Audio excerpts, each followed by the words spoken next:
Start right. Start here at H&L Rapid True Value for building supplies. The time by H&L Rapid True Value is Nationwide time, 5 o'clock. Learn about smart betting strategies with AnyBet. Bet wisely, enjoy responsibly, and maximize your success. The temperature by AnyBet is... It's 30 degrees Celsius in Kingston and Montego Bay. From the Nationwide News Network, comprehensive, incisive, tough. This is Nationwide at 5.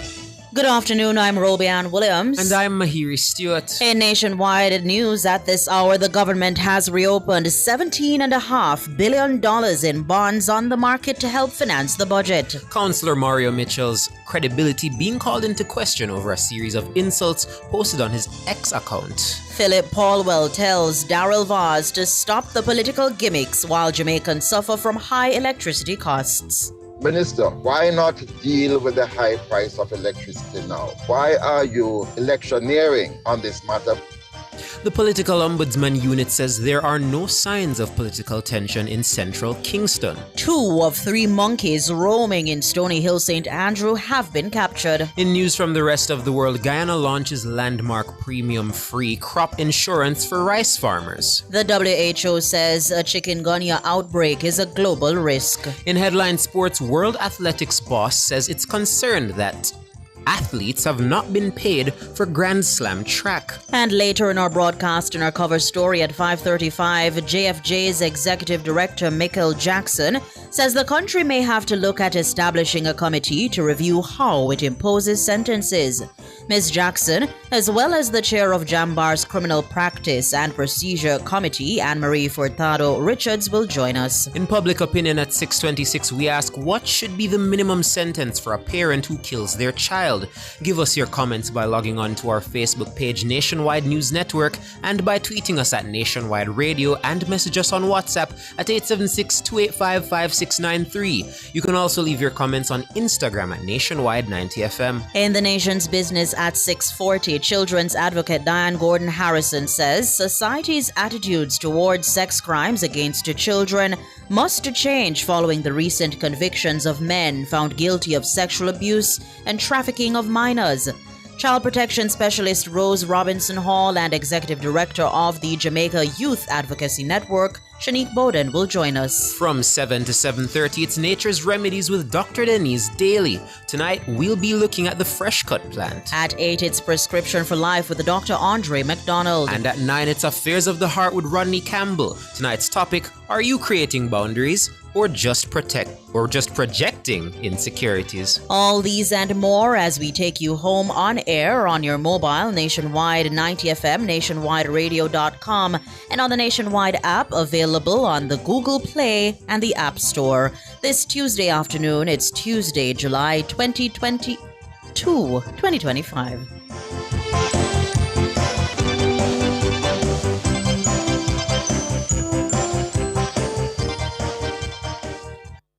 This hour is brought to you by KFC, celebrating 50 years of finger-licking good memories.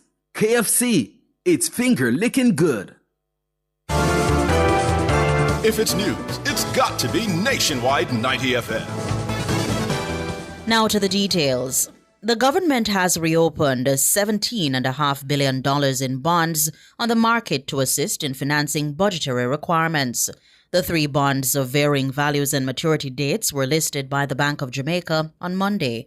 The subscription date for the instruments is set for Friday. Siobhan Campbell tells us more. The notice for the bonds was provided by the Debt Management Branch of the Ministry of Finance and the Public Service, bearing the name of Financial Secretary Darlene Morrison. The first bond has an offer volume of $2 billion with a minimum bid value of $1,000. The 7.5% fixed-rate benchmark investment note is scheduled for auction on Friday, July 25, 2025. The bond matures on February 28, 2035. Investors will bid competitively for the 9-year, 7-month note, with pricing and yield determined through auction. Interest will be paid semi-annually starting August 28, 2025. Settlement is set for July 29, 2025. Another $2 billion is being sought through a reopened issue of its 8.25% fixed-rate benchmark investment note. This long-term bond will mature on March 18, 2040, offering investors a 14-year and 18-month investment horizon. Interest payments will be made semi-annually starting September 18, 2025.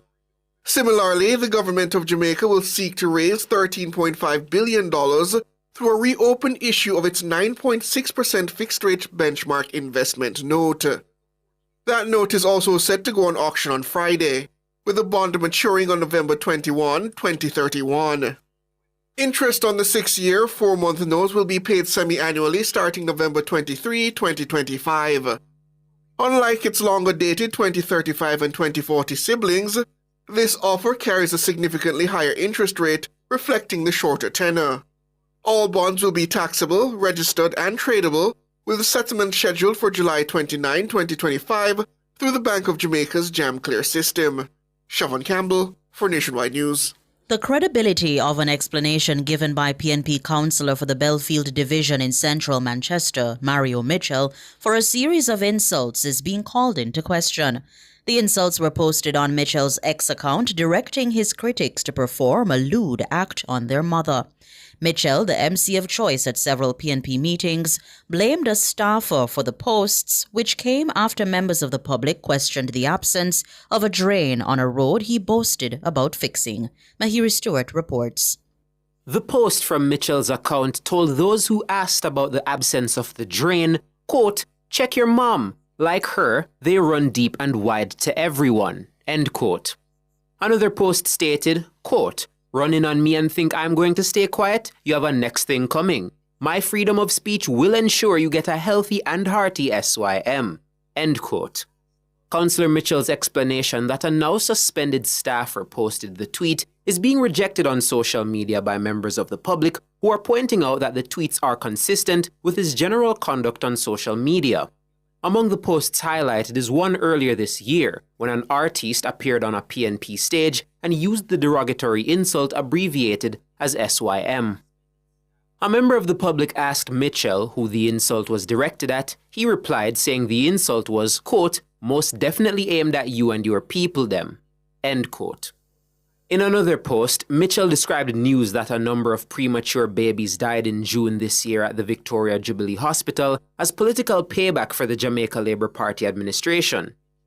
He wrote, quote, "I remember what they did to Fenton. Payback is a bitch. Fenton is a good and decent man, and how you imbeciles dealt with him? Well, politics is a blood sport. All is fair in love and war," end quote. In another post earlier this year on X, Mitchell told a user of the platform that they should speak for themselves, but their mom, sister, and girl can speak for him. In another social media post late last year, Mitchell told a member of the public, quote, "Carry your mother, sister, and aunt come, and you will certainly hear about it," end quote. In one post, Mitchell described people commenting on a photograph of a road he posted as criminals. He also described a member of the public who asked about a corruption scandal in the Manchester Parish Council, which is controlled by the PNP, as a jackass. Political opponents of the PNP have also felt the brunt of insults from Councillor Mitchell's social media account. In March 2025, he described Works Minister Robert Nesta Morgan as necklace and shameless. In February this year, he described Government Senator Abka Fitzhenley as Fitzhell and a shameless clown, and blasted entertainers Mr. Vegas and Lisa Hyper as mentally ill while noting that both entertainers appear to support the governing JLP. One person told Mitchell, quote, "You just became aware of what your team was posting to your account all these years. Apart from going too far in this instance, the general underlying theme of the messages are not dissimilar," end quote. Another person who disbelieved Mitchell's explanation told the PNP councillor, quote, "Every day you are on social media spewing hate, berating and dissing your fellow Jamaicans. Now you want us to believe it wasn't you," end quote. Several members of the public also noted that Councillor Mitchell has not deleted the majority of offensive posts on his account, which has landed him in hot water. Mahiri Stewart for Nationwide News. Meanwhile, JLP spokesperson Venetia Phillips is also doubting the validity of Councillor Mitchell's excuse and apology. Mario Mitchell's apology is not even worth the paper it's written on, to be honest. Both Councillor Mitchell and the PNP clearly believe that Jamaicans are idiots, but it is consistent with the lowering standards that Jamaicans have come to see and even expect from the PNP for some time now. Councillor Mitchell's refusal to fess up and to just denounce this kind of reprehensible behavior tells you everything. Ms. Phillips, who is a former PNP councillor, is also criticizing what she says is silence from PNP leaders and its women's movement about the matter. The silence of the leader of the opposition, the General Secretary, and worse, the PNP women's movement, as this very vile comment was tended towards the women and the mothers of Jamaica, tells you everything about the standard and the approach of the PNP. And so it is no surprise that Councillor Mitchell would believe that a whimsical apology blaming someone else would suffice. Venetia Phillips, JLP spokesperson. Opposition spokesman on energy Philip Paulwell is blasting his government counterpart for what he describes as a desperate attempt to politicize the fate of the country's electricity license. Speaking at a JLP meeting on Sunday, Minister Darrell Vaz urged Jamaicans to seriously consider who they'd want to renegotiate the next license with an energy company. But Mr. Paulwell is questioning why high electricity costs are being used as an election tool when the government had 9 years to address them. The Minister of Energy is just realizing how unbearable the high price of electricity has been for the consumer and for those doing business in Jamaica. This situation has been going on for 9 years. So, Minister, why not deal with the high price of electricity now? Why are you electioneering on this matter, which is so crucial to the future of our development? The Holness administration has indicated that it will not renew the Jamaica Public Service Company, JPS's all-island license under the existing terms.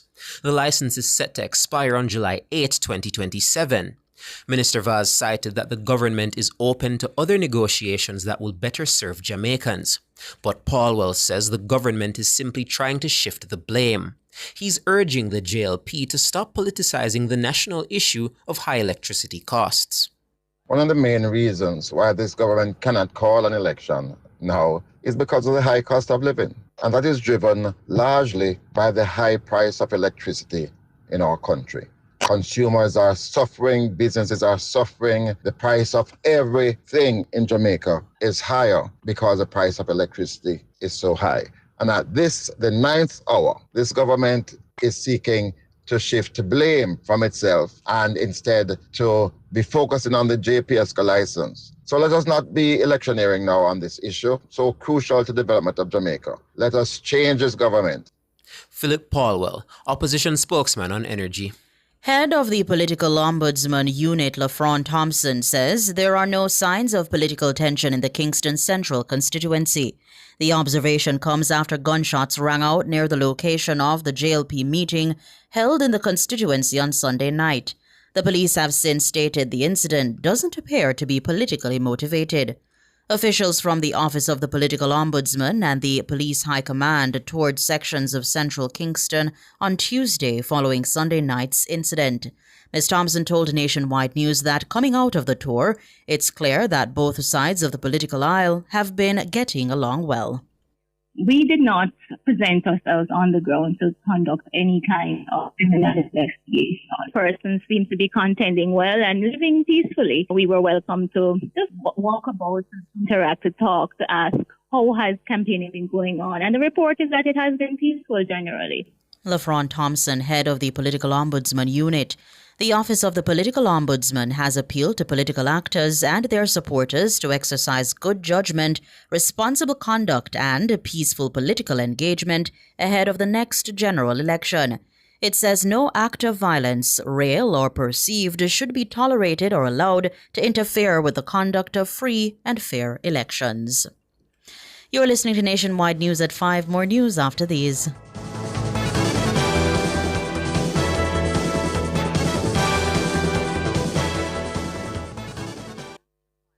It's IQ Optical's sizzling summer sale. For this month only, get 50% off lenses when you purchase a frame. Kids get free lenses with a purchase of a frame. Make the intelligent choice with IQ Optical. Conditions apply. The time by IQ Optical is 15 minutes after 5. Rentokil Initial offers air purification solutions with triple filtration and unique auto-sensing capabilities that neutralizes malodor and replaces it with clean air. Call Rentokil Initial at 926-4236 for more details. The temperature by Rent-A-Kill is... It's 30 degrees Celsius in Kingston and Montego Bay. Are you burning up with this summer heat? the place hot, man. Get cool now with a Hisense air conditioner. I feel good. With advanced energy-saving inverter technology and whisper quiet operation, beat this heat with Hisense. Available at Aliabra Brands Limited, 64 Hagley Park Road, or call 876-676-5951 now. So good. So good. I got you.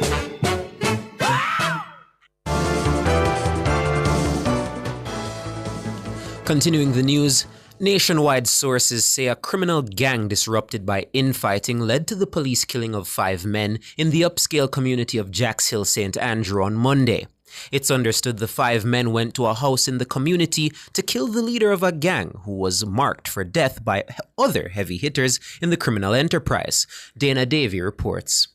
Jacks Hill residents say only in the movies have they heard more gunshots than those fired on Monday, as gunmen and the police traded bullets, shattering the midday peace in the affluent community. Nationwide News understands the incident concerned members of a criminal gang who've been engaged in organized crime for several years. Or sources say the gang has tentacles in several communities throughout the corporate area. These include parts of northern St. Andrew, southern St. Andrew, and West Kingston. It's understood that a rift developed in the gang which caused one of its leaders to be marked for death.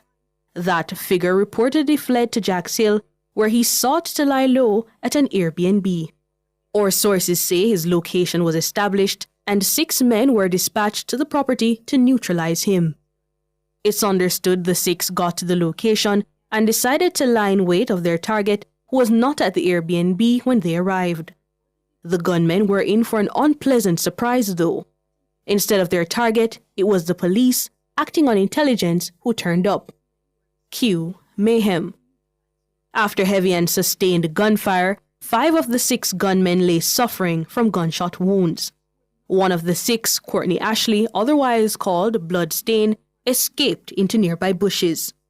Meanwhile, as investigations continue, the police are urging Ashley to immediately report to the Counterterrorism and Organized Crime Investigations Branch, CTOC. Members of the public with information that could assist in the investigation are encouraged to contact CTOC at 876-967-1389, Crime Stop at 311, the National Intelligence Bureau at 811, or their nearest police station. Dana Davy for Nationwide News. The policeman who shot and killed his girlfriend in an apparent murder and suicide attempt last month in Essex District, St. Mary, has been charged. He's been identified as Constable Patrick Walters. Constable Walters is charged with killing 21-year-old Dejanay Graham, otherwise called Moya, on June 25. Graham was an assistant teacher employed at Beecham Hill Infant and Primary School. It's reported that the couple had an argument about a telephone call Graham received while they were in Kingston. The argument reportedly escalated when they arrived home. Residents reported hearing explosions, and upon arrival, the police found the 2 of them with gunshot wounds. Graham was pronounced dead at hospital. On Monday, Constable Walters was charged with murder and using a firearm to commit a felony. He's expected to be in court this week. The shooting was investigated by the Independent Commission of Investigations, INDECOM. Constable Walters is the 40th JCF member to be charged in relation to an INDECOM investigation over the past year. The National Environment and Planning Agency, NEPA, says it has captured 2 of 3 monkeys that were on the loose in Stony Hill, St. Andrew on Monday.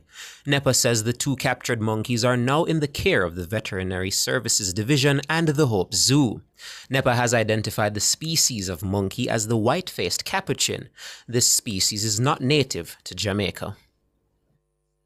World in a Minute is brought to you by ABC Electrical Sales. We make things as easy as ABC. Hose assembly and supply, equipping Jamaica for success. And Charles O'Connor Consulting Network, COCN, driven by international accounting standards, modern technology, and integrity. The World in a Minute. Guyana's President Dr. Irfan Ali on Tuesday launched a premium-free crop insurance program for the country's rice farmers. The initiative will provide 6,000 rice farmers with free insurance coverage against extreme weather events such as flooding and drought. Farmers will not be required to pay any premiums. It's the first program of its kind in the Caribbean region. The new insurance scheme forms part of a broader national strategy to boost food security and promote climate-smart farming practices. President Ali urged commercial banks to adjust their lending frameworks now that farmers have insurance backing. As part of the rollout, the government also announced a pilot rice farming system that will incorporate modern technology and advanced tools to boost productivity. At least 33 Palestinians, including 12 children, have died of malnutrition across the Gaza Strip in the past 48 hours. That's according to the Hamas-run health ministry. The deaths of 11 adults and 4 children were reported over the past day. It came as UN Secretary-General Antonio Guterres told the UN Security Council that malnutrition is soaring in Gaza. He says the population of 2.1 million people are facing grave shortages of basic supplies. The Israeli military body responsible for coordinating aid deliveries accused Hamas of conducting a false campaign on the situation. The body insisted that Israel acts in accordance with international law and facilitates the entry of aid. But the UN says a minimum of 600 aid lorries need to enter Gaza each day. However, it's reported that only 27 lorries are given entry per day. World in a Minute was brought to you by ABC Electrical Sales. We make things as easy as ABC. Hose assembly and supply, equipping Jamaica for success. And Charles O'Connor Consulting Network, COCN, driven by international accounting standards, modern technology, and integrity.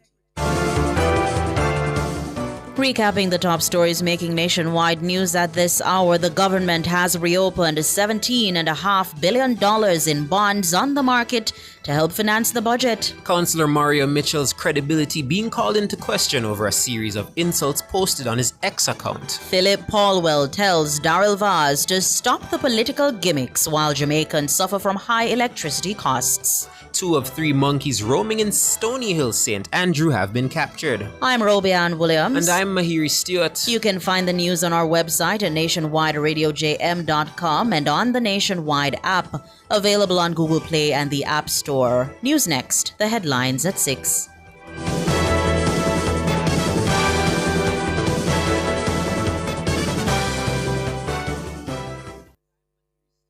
KFC this summer, we a bucket together. Well, I vibe with your crew, yeah, we are stay true, the taste is so good. KFC, bucket on the ends with the real one. My island, we are world champion. All we connect with the KFC. Jamrock celebrate with we. KFC, we a bucket together. Let's bucket together with KFC. Enjoy a Family 9, Family 12, Party 15, or Party 21 bucket, because sharing a bucket with friends tastes finger-licking good. KFC. Now, PrEP makes it so easy. One pill before you link, prevent HIV. PrEP makes it so easy. One pill before you link, prevent HIV. You want do your thing with your queen or your king? Or I get a little frisky that make you flex risky. PrEP, I extra bucketed. To help you stay HIV negative. PrEP makes it so easy. One pill before you link, prevent HIV. PrEP tablets available at your clinic from the Ministry of Health and Wellness. Sports at 5 is brought to you by Total Tools. Total Tools, every tool, every trade.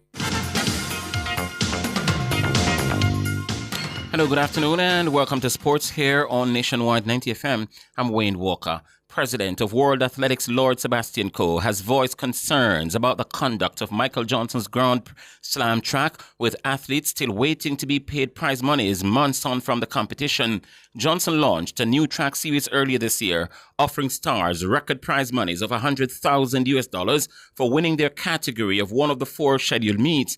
However, Grand Slam track participants, including the Jamaicans Akira Nugent and Daniel Williams, have still not received cash they were promised for the first event, which was held in the Jamaican capital, Kingston, at the start of April. Well, it only Williams who won the $100,000 in Kingston. Akira did so in Miami. Money is also owed from the meets in the U.S. cities of Miami and Florida.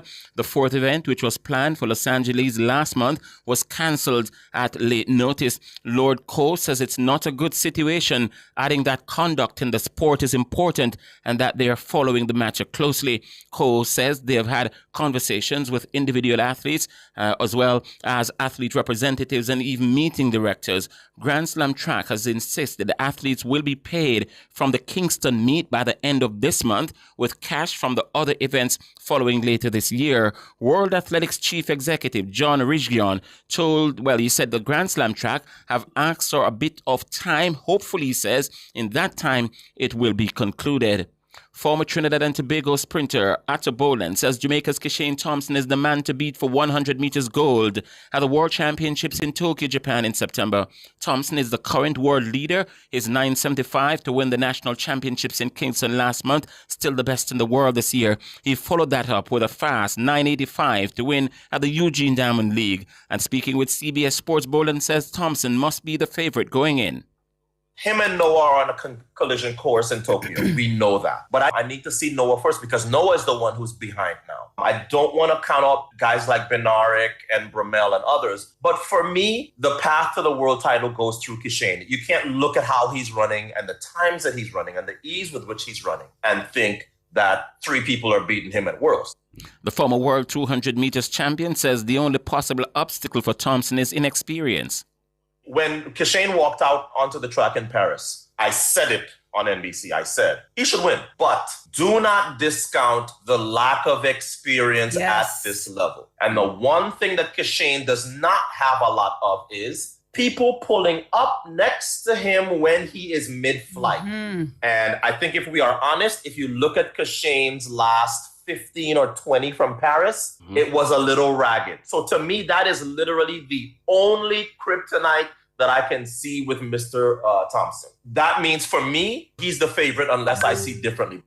Bolden has also weighed in on the women's 100 meters where Sha'Carri Richardson from the USA is the defending champion.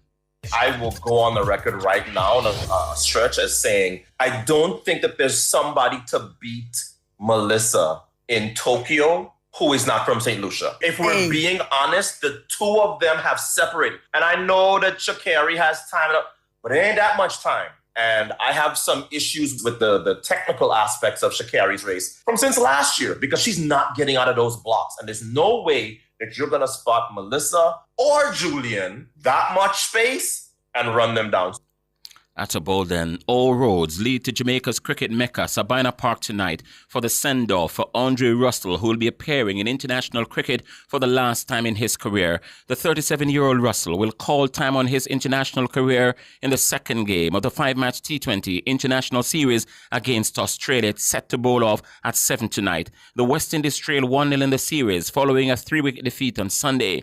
Though Russell's 86th and last T20 international will grab a large portion of the attention, the Windies will be aiming to draw level in the series. Former West Indies pacer Darren Powell believes the Caribbean team has the tools to live with the Australians, but he also thinks they need to make some adjustments, especially in the bowling department. I would love to see the bowlers bowl more hard length other than bowling short. The wicket is very good. The carry is very nice. It's playing very true. So you can't afford to get too short or to be too full. Powell says running between the wickets will also require some attention. We haven't posted good totals batting first. We got a good start and then we faltered at the last 5 overs. I believe that running between the wicket is very crucial and the timing and the placement of the batters coming in after the top 4. Former Jamaica and West Indies pacer Darren Powell.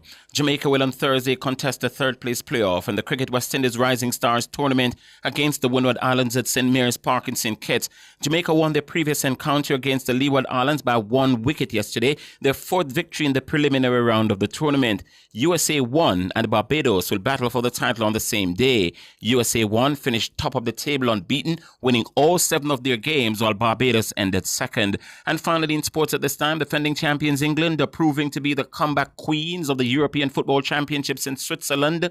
The Lionesses came from behind on Tuesday to beat Italy 2-1 in extra time to reach their third straight final. Barbara Bonsani gave Italy a 33rd minute lead, but Cleo Kelly cancelled it out in added time before Michelle Agmimang scored the winner a minute before the end of extra time.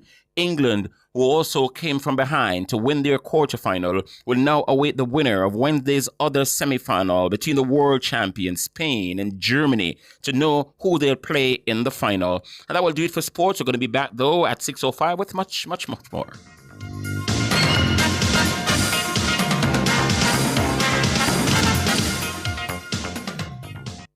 Sports at 5 was brought to you by Total Tools. Total Tools, every tool, every trade. Cubby's Baby Wipes is ideal for your baby's delicate skin, infused with vitamin E and aloe vera, and available for home or on the go. The time by Cubby's Baby Wipes is 5:31. Bosco Bell St. Mary is your newest gateway to Miami. Daily flights are available for your convenience. The temperature brought to you by the Airport Authority of Jamaica is 30 degrees Celsius here in the nation's capital, Kingston. It's the same in the western city, Montego Bay. The following is a paid announcement by the Jamaica Labour Party. Our Jamaican family, the Jamaica Labour Party Choose Jamaica Juggernaut, rolls into East and West Portland for a festive gospel concert, workers' meeting and awards ceremony this Sunday, July 27th at the West Portland Constituency Office, 5 p.m. Come hear from the dynamic action duo, Darren and Anne-Marie Vaz, along with Deputy Leader James Robertson, MPs Dr. Christopherson, Matthew Samuda, Floyd Green, Robert Morgan, Colonel Charles Jr., Dr. Michelle Charles, Senator Abka Fitzendi and others. Main address comes from Prime Minister and Party Leader, Dr. the Most Honorable Andrew Holness. Yours truly, MP Carencia, will marshal the proceedings as we bombard mine, protect our children with bus after bus after bus after bus, and deliver messages of hope and prosperity. Glory in the highest. As the good book says, blessed are the pure in heart, for they shall see God. Shout to the Lord. East and West Portland, gospel concert, workers' meeting and awards ceremony this Sunday, July 27, West Portland Constituency Office, 5 p.m. Showers of blessing. See you there. The proceeding was a paid announcement by the Jamaica Labour Party. Tired of waiting for your ride? Want safety and peace of mind on every journey? Amber On Time is here! With verified drivers, real-time vehicle tracking, and panic button with armed security response, your safety is our priority. Reliable service, easy booking, premium experience, it's all just a tap away. Download Amber On Time today! Since 1995, we've been your go-to source for everything related to billiards, amusement machines, and electronics. With locations at 1A Lindsay Terrace, Kingston 10, and the Village Plaza, Big Bridge, Savannah Lamar, we offer top-quality pool table parts and accessories, cutting-edge gaming machines, and more. We also specialize in assembly, sales, and service of amusement machines. We provide unmatched customer service, expert solutions, and products tailored to your needs. Who are we? We are Eclipse Enterprise. Telephone 876-960-3891. KFC this summer, we are bucking together. All our vibe with your crew, yeah, we are stay true, the taste is so good. KFC, bucket on the ends with the real one. My island, we are world champion. All we connect with the KFC. Jamrock celebrate with we. KFC, we are bucking together. Let's bucket together with KFC. Enjoy a Family 9, Family 12, Party 15, or Party 21 bucket, because sharing a bucket with friends tastes finger-licking good. KFC. Want to reduce your high electricity bills? Then Peak Energy has the solution for you. From grid-tied to hybrid solar inverters with full lithium-ion battery pack. Installation and maintenance packages available. Visit us at Shop 1, 3 Mosquito Valley Road, Red Hill, St. Andrew. Call 876-279-8820 or 944-0668. Or email us at peakenergysolutionsja@gmail.com. Peak Energy for everything solar. Cover Story is brought to you by Hyundai. Modern, premium, affordable vehicles. Experience the joy of buying a brand new Hyundai without breaking the bank. Yes, buying a brand new car should never leave you broke. From stylish designs and safety features to comfortable driving and reliability, Hyundai is the choice. Hyundai vehicles come standard with 2 years free service and 5 years warranty and roadside assistance for your peace of mind. Drive 2 years without service cost and 5 years without fear of being stranded. Hyundai. Conditions apply.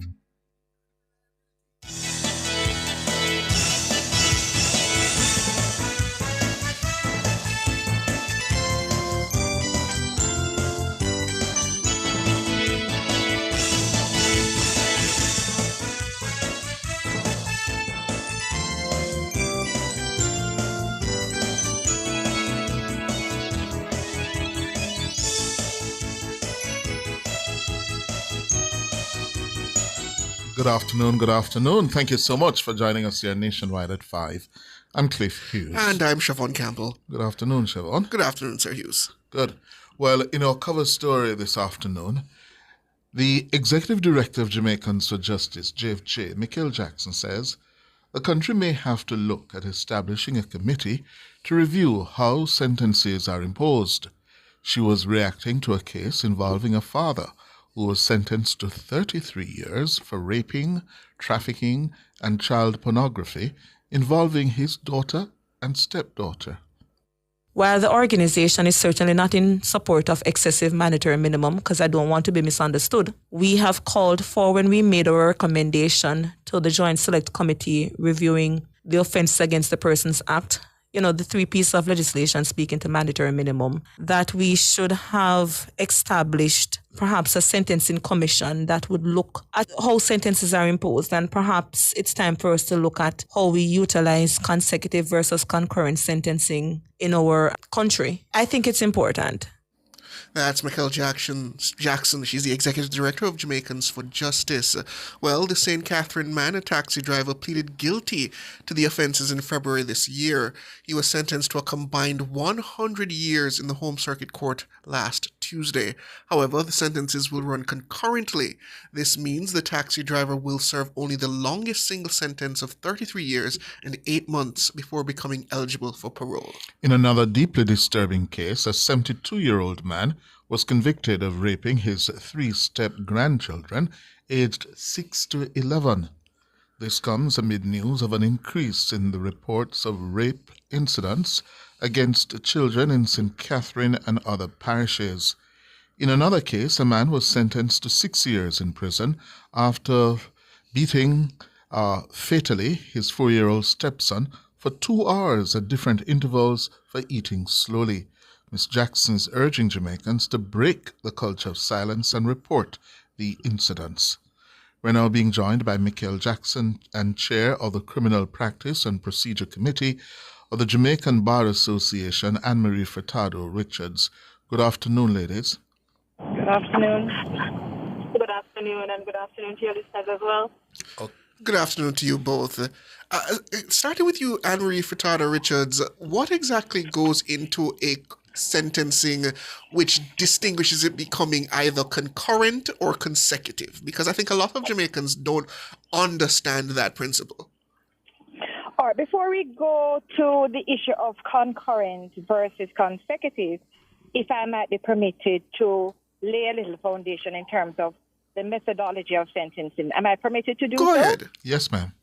So first of all, I'd like our listeners, and I should have said good afternoon to our listeners as well. The first thing that I'd like our listeners to know are that there are several documentations that guide sentencing in Jamaica. So we had a practice direction number 2 of 2016, advanced sentence, And we also have a sentence guidelines for use by judges of the Supreme Court of Jamaica and the Parish Court. We also can look at guidance of the Eastern Caribbean Supreme Court sentencing guidelines. All of these documents can be easily found on the Supreme Court website. So all of this is easily available to our listeners. Now, in terms of the methodology, I am going to state a case and person. With the advent of technology, it is a simple, easy Google search. And we rely heavily on Daniel Ralston against the Queen. So the steps in terms of mythology. Daniel Ralston? Daniel Ralston. That is Daniel Ralston, Roulston. Oh, Ralston, yes. Mm-hmm. Yes, against the Queen. And that's 2018 GMC Crim 20. So I apologize for giving too many legalese information, but it's something that they can Google if it is that they want to have that information. Mm-hmm. Now, the first thing that one has to do is to identify the sentence range. And our sentence guideline gives us assistance as to what usual ranges can be. So if you go to the sentence guidelines, it will give you an idea of what it is that we start off in terms of a range. So, for example, in a case of murder, which I just did recently, I'm sorry, I'm just going to have to pull up my legislation, so I do apologize. The starting point, right, is from, I believe it is 15 years to life. So the range is 15 years to life imprisonment, for example, if you're looking at murder. The next thing would be to identify the appropriate starting point within that range. So, okay, we know that for murder, we have 15 years to life. You as defense counsel, and under the circumstances, you are going to make your submission to the court as to what the court could consider to be a starting point. The prosecution also has that responsibility by doing a sentence submission where they also will indicate what they think the sentence range ought to be. Of course, sometimes you might differ from between defense and the prosecution. The next step is to identify the appropriate starting point within that range, and then you consider any relevant aggravating factors. I'm so sorry. No, aggravating factors are going to be looking at whether or not the person has any previous conviction. You're going to be looking at the fact that the offense, the nature of the offense, and you're going to be looking at issues of mitigating factors as well in terms of whether or not the person is a young person, the person has never had any problems with the law. The situation is one, for example, where there was no use of force, all those kinds of mitigating factors. Mm-hmm. Now, you consider whether or not there is any issue as to whether or not there's going to be reduction for guilty plea, because you might have a circumstance where it is that the person has pleaded guilty from the offset. Yes. And then that segues into how it is that the court treats guilty plea. Mm-hmm. Before I go into that, I'll just continue in terms of the steps. So if it is that you have a reduction for guilty plea, then they're going to consider that. Mm-hmm. The court will then decide on the appropriate sentence, and the final point that the court will look at is to give credit for time spent in custody awaiting trial. Mm-hmm. So I believe there was a situation that Mr. Hughes, your Mr. Campbell had indicated that there was an incident yesterday. I believe that based on the calculation, the gentleman was in custody for 3 years, and that had to be factored in. So it's not a matter of guessing or spelling. If it is that the person spent time on custody, the case law say you must recognize. So it's a simple mathematical calculation. So I'll give an example. If it is that you started at 15 years, and then you said, okay, the aggravating factors in the circumstances, it was premeditated, there was use of violence, he's a threat to society, all of those things. Then let us say we say, okay, the aggravating factors, I will work it out to be 2 years. We have gone now 17 years. Then you look at the mitigating factors and say, okay, with all this, the situation for this person, the mitigating factors, I will calculate it at 5 years. We have gone back down to 12 years. then no, you take into consideration time spent in custody or remand on custody, and let us say that person was in custody for 2 years.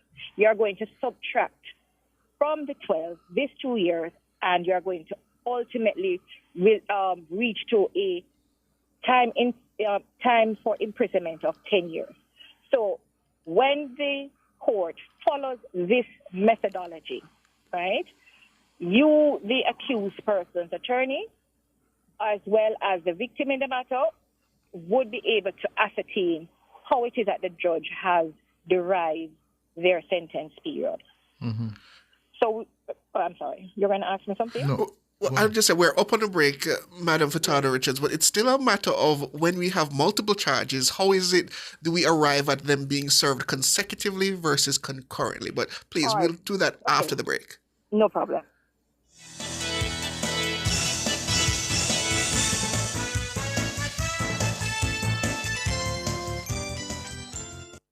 Clear your barrels and personal shipments with ease and convenience. Request a customs contactless clearance today through CCP at jca.gov.jm.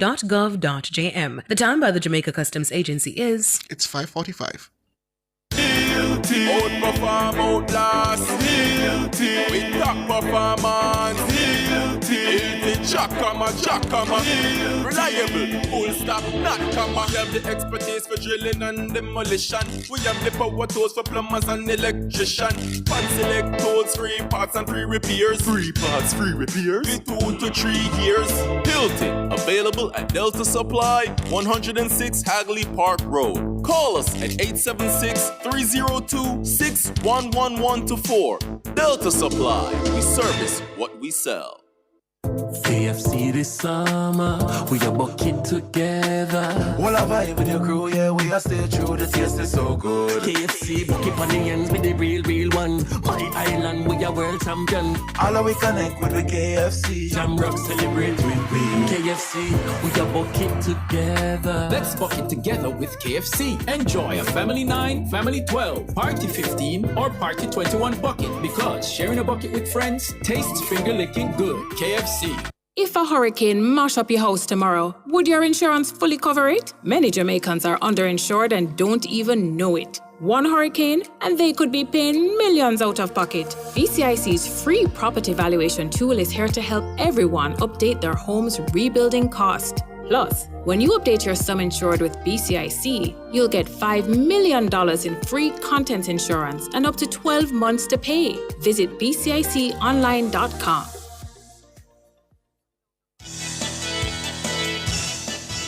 Welcome back, listeners and viewers. We're talking sentencing. A taxi man has been convicted of raping, trafficking, and distributing child pornography of his daughter and stepdaughter. He will serve 33 years before being eligible for parole. That's despite the charges having a combined sentencing of 100 years in the Home Circuit Court. We are now being joined by Executive Director for Jamaicans for Justice, Michael Jackson, as well as the Chair for the Criminal Practice and Procedure Committee at the Jamaica Bar Association, Anne-Marie Furtado Richards. So, yes, Ms. Furtado Richards, we're going back into this matter of what concurrent versus consecutive. Yes, what is the ultimate decider in that?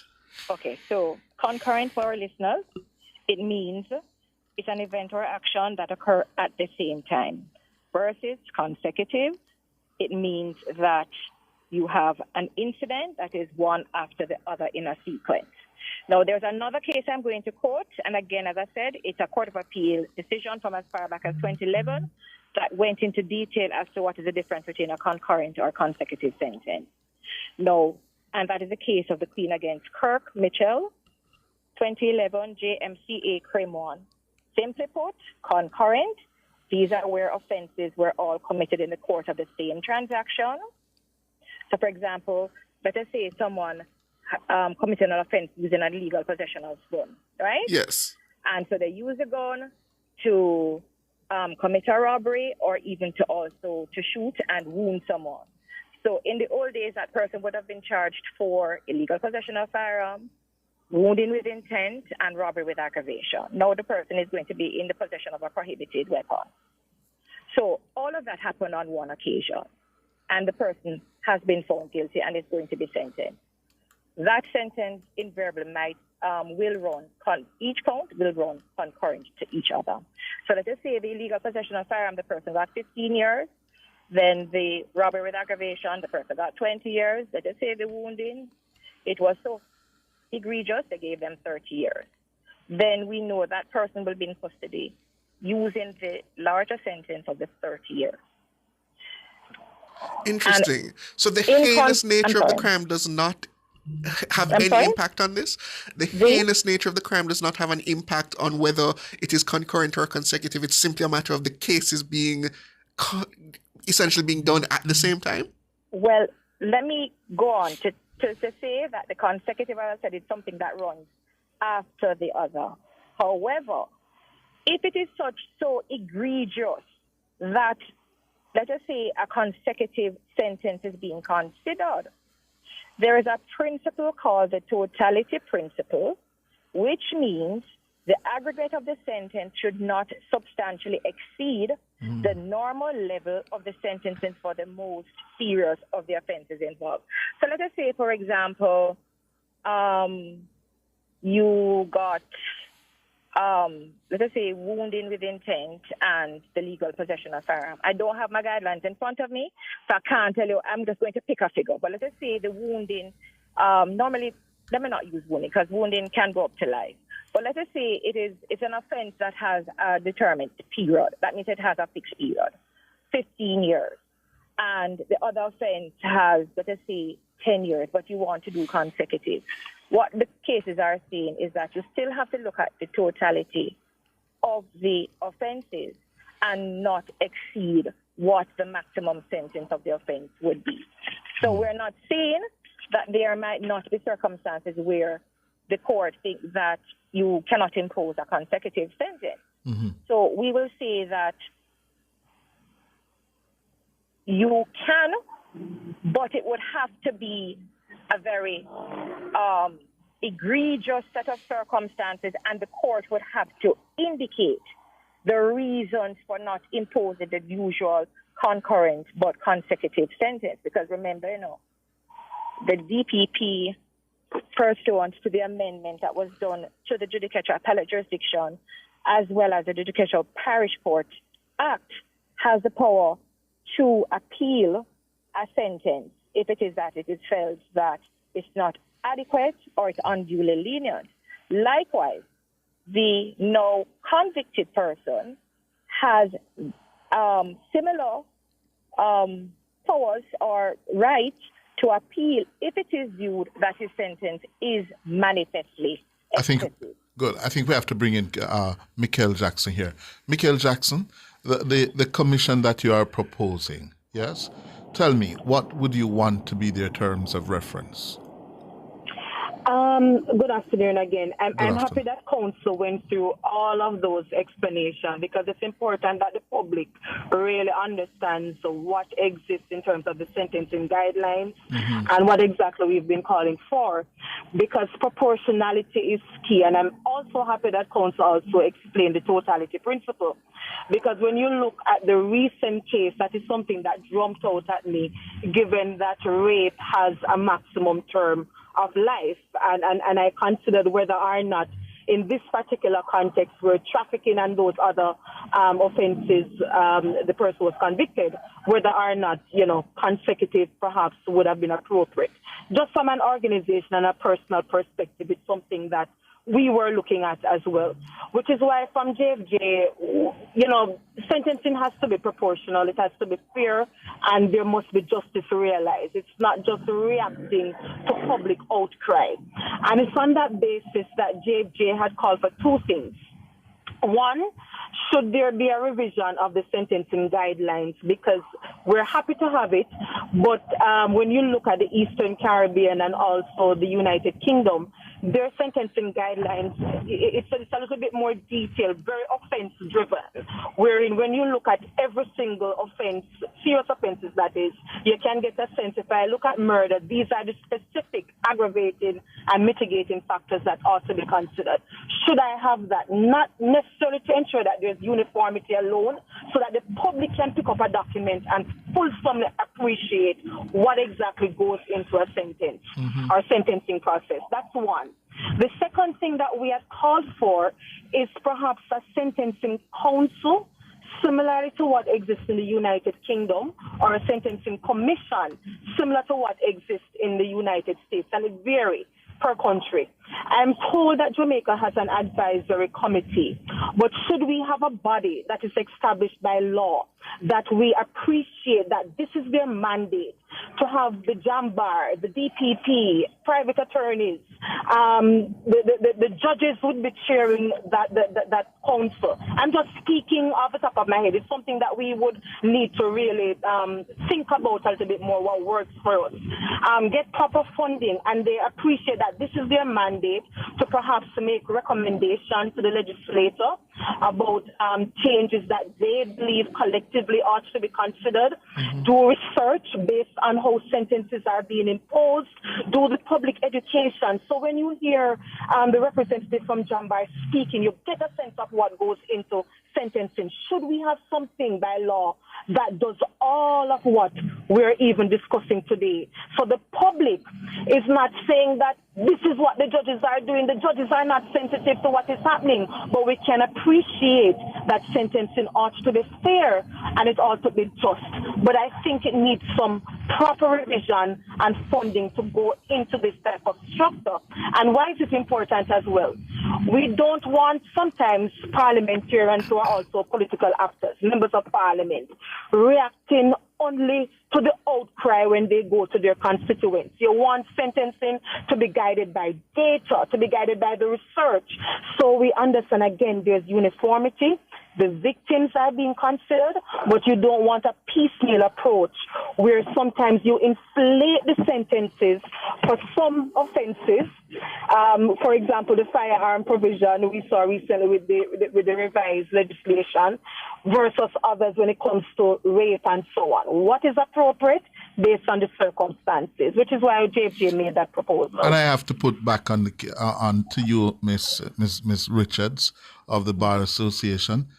Explain to the public who are asking questions about that man who was sentenced to only 6 years in prison after battering his 4-year-old stepson for more than 2 hours and end up given only 6 years in prison. What could explain that? So again, I'm going to say all of these are my opinion because it is that Mr. Hughes, you would know the short notice. Yes, yes. That was given to me. Sure. All right. So I really don't know the case on hand that you speak about. I only got a quick research to find out about it. So I can't tell you what the case is, but just having heard what you say, I can say to you the following. I understand the person pleaded guilty. And remember, I had alluded to the fact that legislation provides for... He pleaded guilty for manslaughter on the lesser of the two charges. Right, because remember, murder comes with a component of mens rea in terms of you had an intention. To kill. Right? And so it could be argued, although you're saying to me 2 hours, I don't know as a fact that it was for so long. And even if it is so, the question is going to be that the Crown would have to have seen something about the case to suggest that there was not an intention to kill this child. Because remember, murder is you're either going to kill the person, you had the intention to kill the person, or to seriously harm the child, or to seriously harm the person. So we always say, like, for example, for a gun offense, if it is that you use a gun to shoot at someone, then a gun is not going to ricochet off someone. The intention must be either to kill the person or to cause serious bodily harm. Isn't that so? Yes. So for me, I can't speak to why manslaughter was offered. Obviously, the Crown, or it is because you might have a case where the Crown's case does not suggest manslaughter, but the defendant's case puts manslaughter to the court, and the court can, when someone is pleading guilty, and there is a case called Perlino Wright, accept the version that is most favorable to the accused. So I don't know the circumstances that allowed manslaughter plea to be offered, but it had to be something that the Crown, the defense, and the court had to be in agreement with, because The Crown can say, okay, I'll accept a manslaughter plea, but if it is that the court does not agree with that posture, the judge can say, I will not accept that plea, and we will have to go to a trial for the jury to decide whether or not manslaughter is going to be suffered. Having passed that, remember the to jump in there, I think it's important, all of those factors that you just mentioned, that the public appreciates it.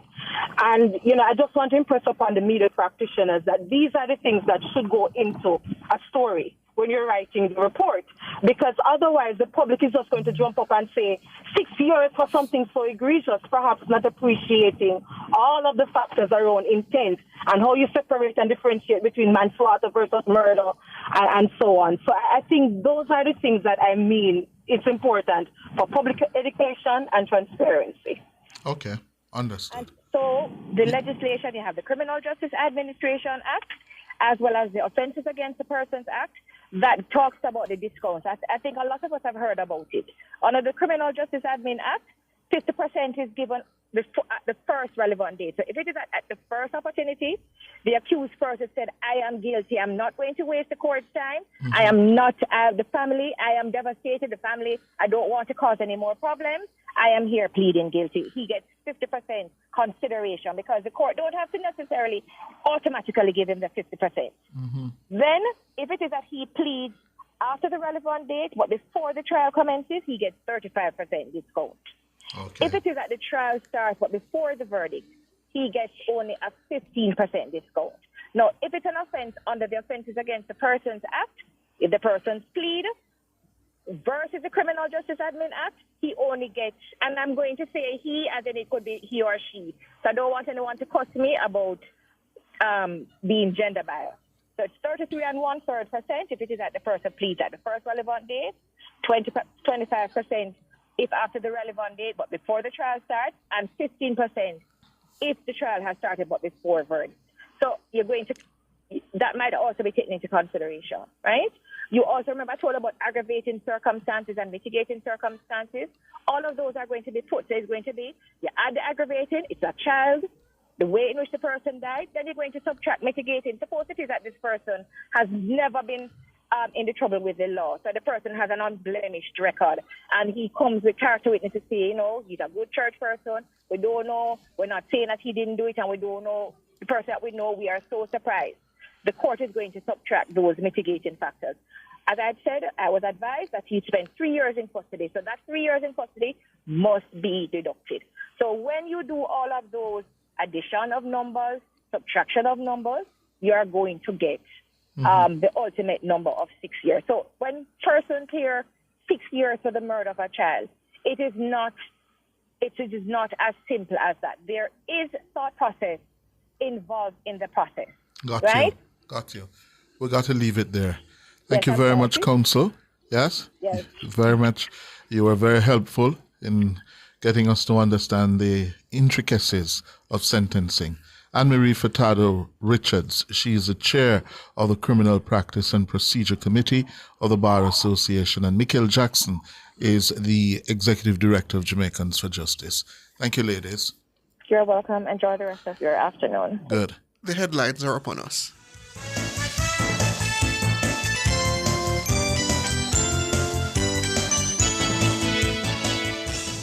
Cover Story was brought to you by Hyundai. Modern, premium, affordable vehicles.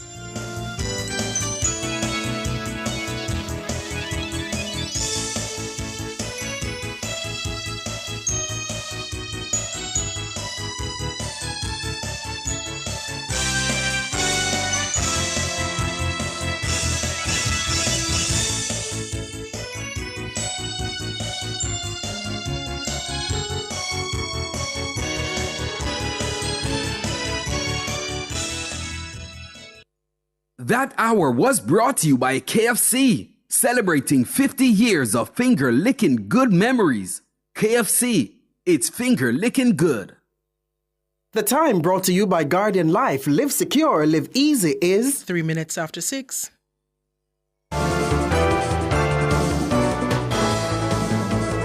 Nationwide headlines at 6. Good evening with the headlines at 6. I'm Nora Gay Banton. The credibility of an explanation given by PNP councillor for the Belfield division in central Manchester, Mario Mitchell, for a series of insults is being called into question.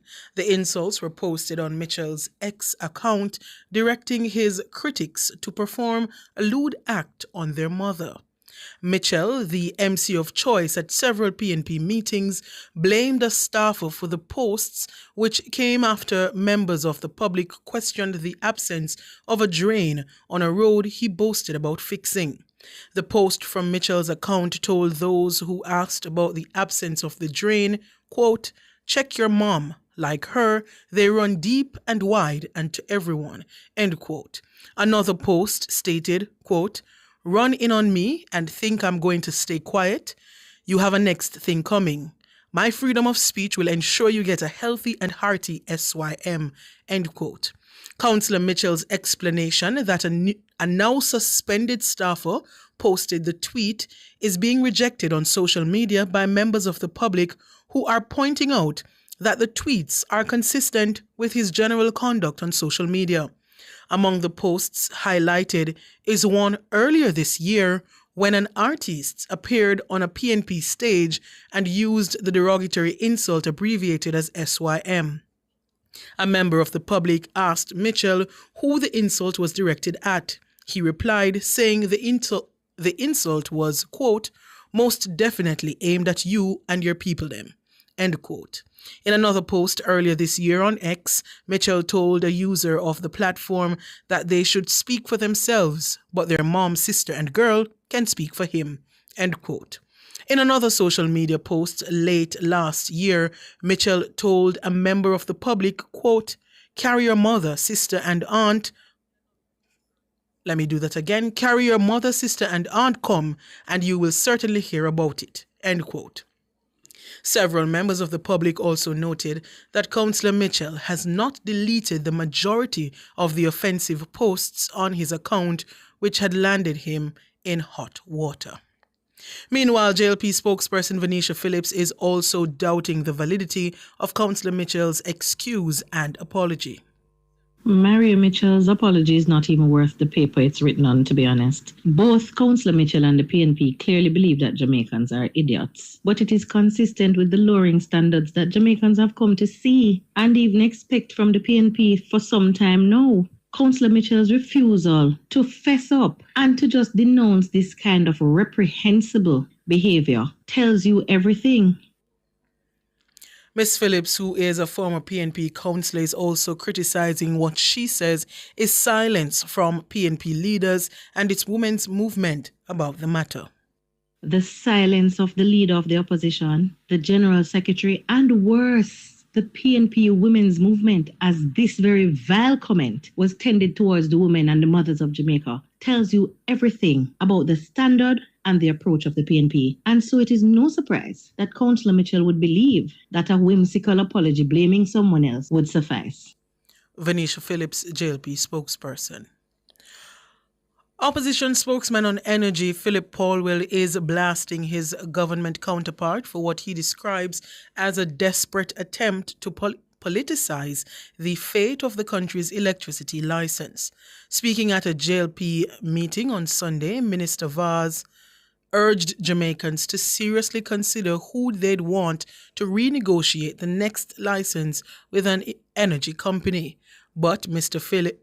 Paulwell is questioning why high electricity costs are being used as an election tool when the government had 9 years to address them. The Minister of Energy is just realizing how unbearable the high price of electricity has been for the consumer and for those doing business in Jamaica. This situation has been going on for 9 years. So, Minister, why not deal with the high price of electricity now? Why are you electioneering on this matter, which is so crucial to the future of our development? The Holness administration has indicated that it will not renew the Jamaica Public Service Company, JPS's, all-island license under the existing terms. The license is set to expire on July 8, 2027. Minister Vaz cited that the government is open to other negotiations that will better serve Jamaicans. But Paul Will says the government is simply trying to shift the blame. He's urging the JLP to stop politicizing the national issue of high electricity costs. One of the main reasons why this government cannot call an election now is because of the high cost of living. And that is driven largely by the high price of electricity in our country. Consumers are suffering, businesses are suffering. The price of everything in Jamaica is higher because the price of electricity is so high. And at this, the 9th hour, this government is seeking to shift blame from itself and instead to be focusing on the JPSCO license. So let us not be electioneering now on this issue, so crucial to the development of Jamaica. Let us change this government. Philip Paulwell, opposition spokesman on energy. Those were the headlines at 6. I'm Nora Gay Banton. Sport is next.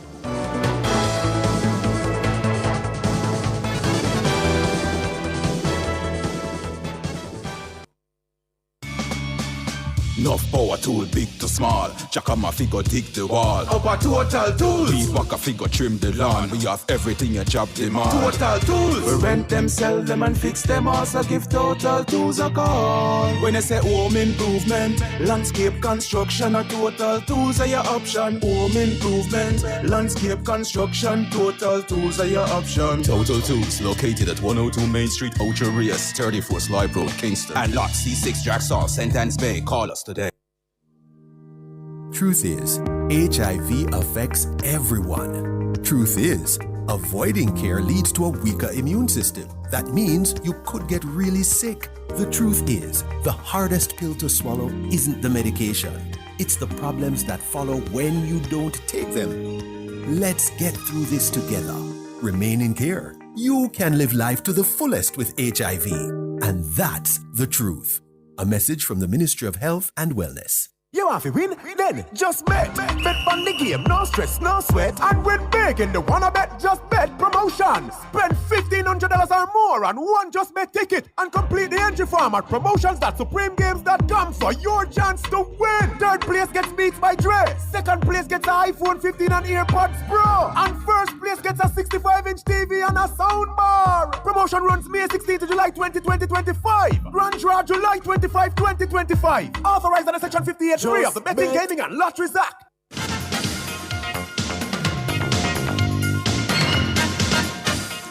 Good evening with your sports. I am Alex Webby. We start with track and field. Now, President of World Athletics, Lord Sebastian Coe, has voiced concerns about the conduct of Michael Johnson's Grand Slam track, with athletes still waiting to be paid prize money months on from the competition.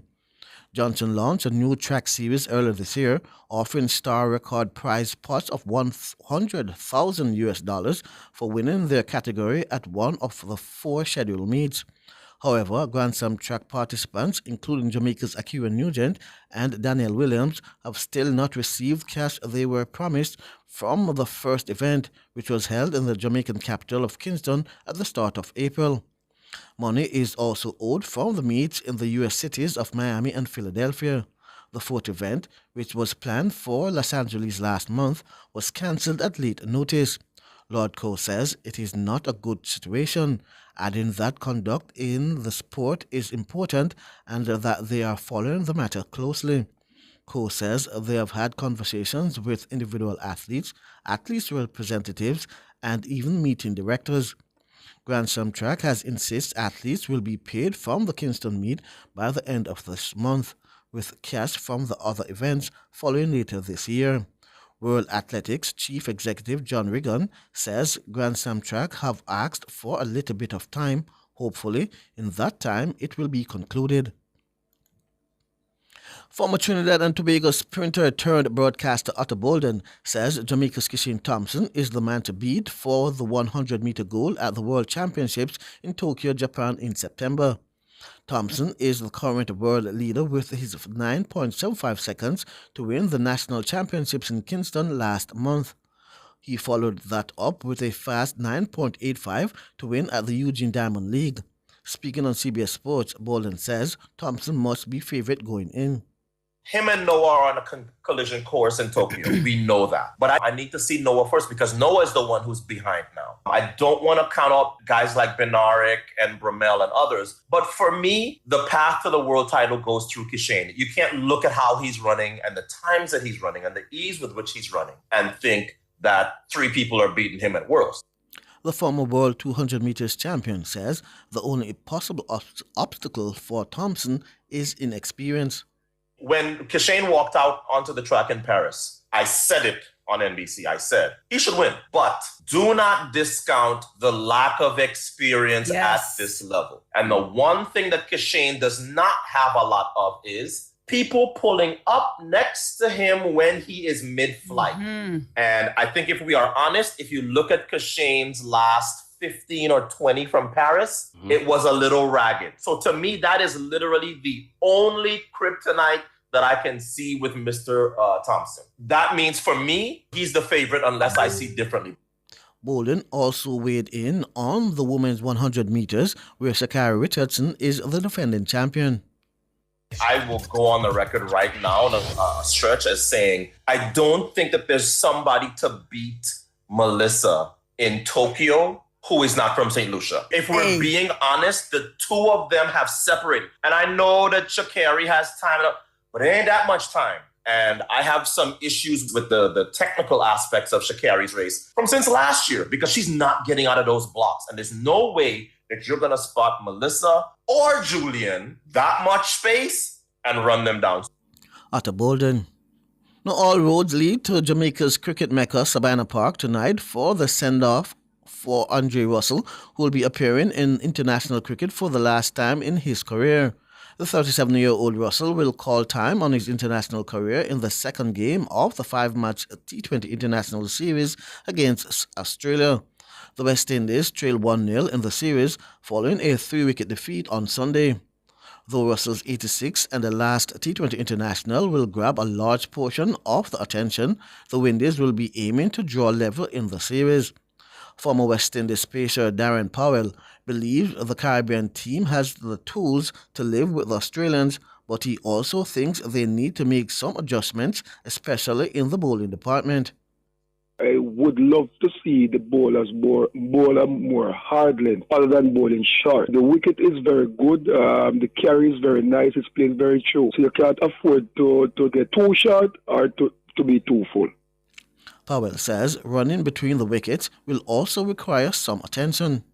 We haven't posted good totals batting first. We got a good start and then we faltered at the last 5 overs. I believe that running between the wicket is very crucial and the timing and the placement of the batters coming in after the top 4. Darrell Powell. Match time is 7 p.m. Jamaica will on Thursday contest the third-place playoff in the Cricket West Indies Rising Star Tournament against Windward Islands at St. Mary's Park in St. Kitts. Jamaica won their previous encounter against Leeward Islands by 1 wicket, their 4th victory in the preliminary round of the tournament. USA 1 and Barbados will battle for the title on the same day. USA 1 finished top of the table unbeaten, winning all 7 of their games, while Barbados ended second. Now to footballers, defending champions England are proving to be the comeback queens of the European Championships in Switzerland. The Lionesses came from behind on Tuesday to beat Italy 2-1 in extra time to reach their 3rd straight final. Barbara Bonelsi gave Italy a 33rd minute lead, but Chloe Kelly cancelled it out in added time before Michelle Aguimang scored the winner a minute before the end of extra time. England, who also came from behind to win their quarter-final, will now await the winner of Wednesday's other semi-final between world champions Spain and Germany to know who they'll play in the final. Andrew Peart, national youth coach and head of Jamaica's coaching school, is encouraging local coaches to take advantage and participate in certification courses available to assist with the development of football in Jamaica.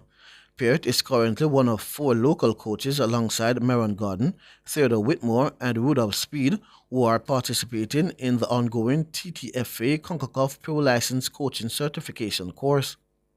Coaching and coach education is one of those avenues that we really have to continue to pay a lot of attention to, continue to invest in, because it's investing in people who will then produce the players that we want for tomorrow. The course is being conducted by Chief Football Officer of the Football Association of Wales, David Adams. Peart added that the ongoing course is all about empowering coaches to succeed at the elite level. The first one being launched in the region. It's a 12-month course, and this is block 1 of face-to-face block 1 of 3.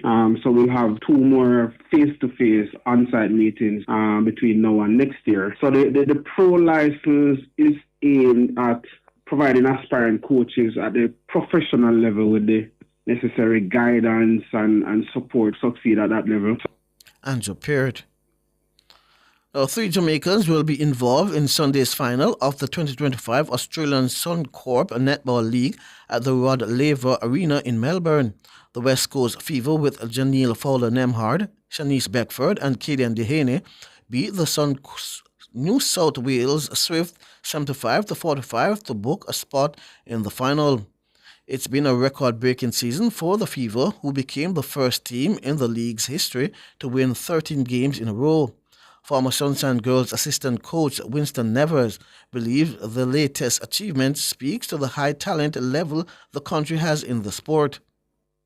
The best league in the world carry the best players, so you have to think about those 3 young ladies, Katie and Shanice and Paula. You have to think about them as some of the best players in the world. And I really like that, because that motivates even me as a coach. And I know it will motivate the players in Jamaica to look forward to enter into that league, the best league in the world as well. Nevers says having the country's star players excelling in the biggest and best league in the world will serve to motivate the next generation of Jamaican players. So I think by playing so long and playing so consistently well, I think these girls continue to motivate the rest of them in Jamaica. And I think some more is leave to enter over there as well. Winston Nevers. The West Coast Fever awaits the winner of the clash between New South Wales Swifts and Melbourne Vixens. The 2026 Centenary Central American CSE Games in Santo Domingo in the Dominican Republic will be historic, as Jamaica will be represented in the female individual and team épée competition by 3 fencers and also a female sabre fencer. They all competed and qualified for the games recently at the 2025 Central American and Caribbean Fencing Championships in Guatemala. Épée fencer Caitlin Chang and Dr. Claudine Williams, who were part of the historic Barranquilla 2018 CSE Games fencing team, joined with Dr. Shamila Martin in displaying incredible skills and fortitude to book their place on the centenary stage. Meanwhile, teenager Maya Spears secured a place in the sabre discipline with an inspiring performance. President of the Jamaica Olympic Association, Christopher Samuda, was not reserved in his praise. Fencing is definitely on target, and the Jamaica Olympic Association will continue to invest in the sports talent, in writing history at the CSE Games, with a goal of making history at the Olympic Games. It can be done. Claudine and Caitlin undoubtedly have the talent, and what a remarkable comeback for both of them, having taken some leave from the sport. Samuda says the jury must look very seriously at modeling academies for each sport. He says this is a critical deliverable for their development agenda. We don't need brick and mortar for fencing. We just need mats, a space, the talent which we have, the coaching expertise that we will import so that knowledge can be transferred, and then absolutely the zeal and fervor which James McBean, our fencing president, is bringing to the aspirations of our fencers and the sport. Christopher Samuda. And finally, in volleyball, the Jamaica Volleyball Association has selected a 24-member squad to contest the inaugural Kosovo Under-17 Boys and Girls Volleyball Championships set for the G.C. Foster College from July 31 to August 3. The squad includes 12 females and 12 males. The championships will feature emerging talents from across the Caribbean, with Barbados, Suriname, Trinidad and Tobago, and host Jamaica competing in both boys and girls categories. Teams will play in a round-robin format, with the top 2 teams advancing to the gold medal match on the final day. This championship serves as a qualifier in the pathway to the NORCECA Under-17 Continental Championships to be held in November, and ultimately the FIVB Under-17 World Championships, which made its debut in 2024. Coach of the girls' team, Brittany Scott, says both teams have undergone intensive preparation and selection over the past several months and are now ready to test their skills on the regional stage. I believe we have a good set of girls. We are a developing team, but I'm more positive that they will get the job done. The boys, oh yes, they'll be bringing something real good for Jamaica. I believe they're very well prepared, and their expectation as well as the girl is very great. Scott says, with a strong blend of talent, discipline, and passion, Jamaica enters the competition with its eyes set firmly on podium finishes.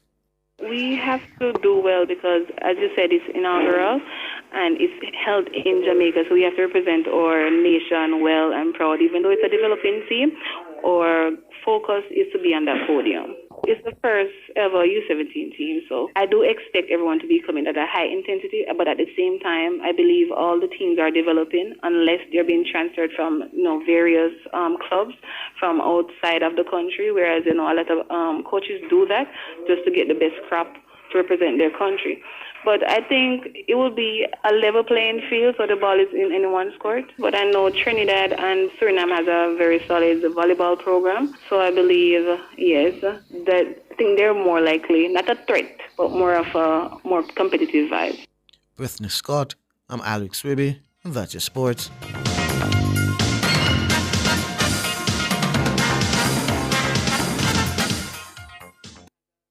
For all your scales and food processing equipment, call Advanced Scales and Equipment Limited at 876-968-9612-5. The time by Advanced Scales and Equipment Limited is 6:26. Is your money idling when it could be thriving? With CIBC Caribbean's fixed deposit offering, you can take charge of your cash. With 50,000 Jamaican to start, choose terms from 30 days to 2 years. Lock in your funds and enjoy premium rates guaranteed to grow your wealth. Whether you're eyeing short or long-term gains, our fixed deposit account puts you firmly in control of your money. Now is the time to open a CIBC fixed deposit account and start earning more today. CIBC, ambitions made real. You know what's sweet? The new pack Sweet Living promotion. Win great prizes. Living room set, or bedroom set, or kitchen appliance set. Plus 2 consolation prizes of AC units. Send in 5 new pack labels or receipts. Labels must belong to at least the new pack canned beans or peas, new pack ketchup, and new pack oil categories. Fill out the tagline. New pack, more than just value. Place your entry in one of the drop boxes at participating outlets. Enter by mail or online at newpackjamaica.com. Time for Live Sweet. Enter the new pack Sweet Living promotion. July 13th to September 6th. See the press for more details. Authorized under Section 58.3 of the Betting, Gaming and Lotteries Act. Getting ready for school is as easy as KB. Shop at Kingston Bookshop between July 14 to September 6, 2025 for your chance to win big in our back to school promotion. Spend just $5,000 before GCT, shop online or in store, and you could win $150,000 in cash, an HP laptop, or a Samsung Galaxy Tab A9. It's back to school the easy way, only at KB. Authorized under Section 58.3 of the Betting, Gaming and Lotteries Act. Teach your kids smart money habits starting now. Open a student saving account on the spot.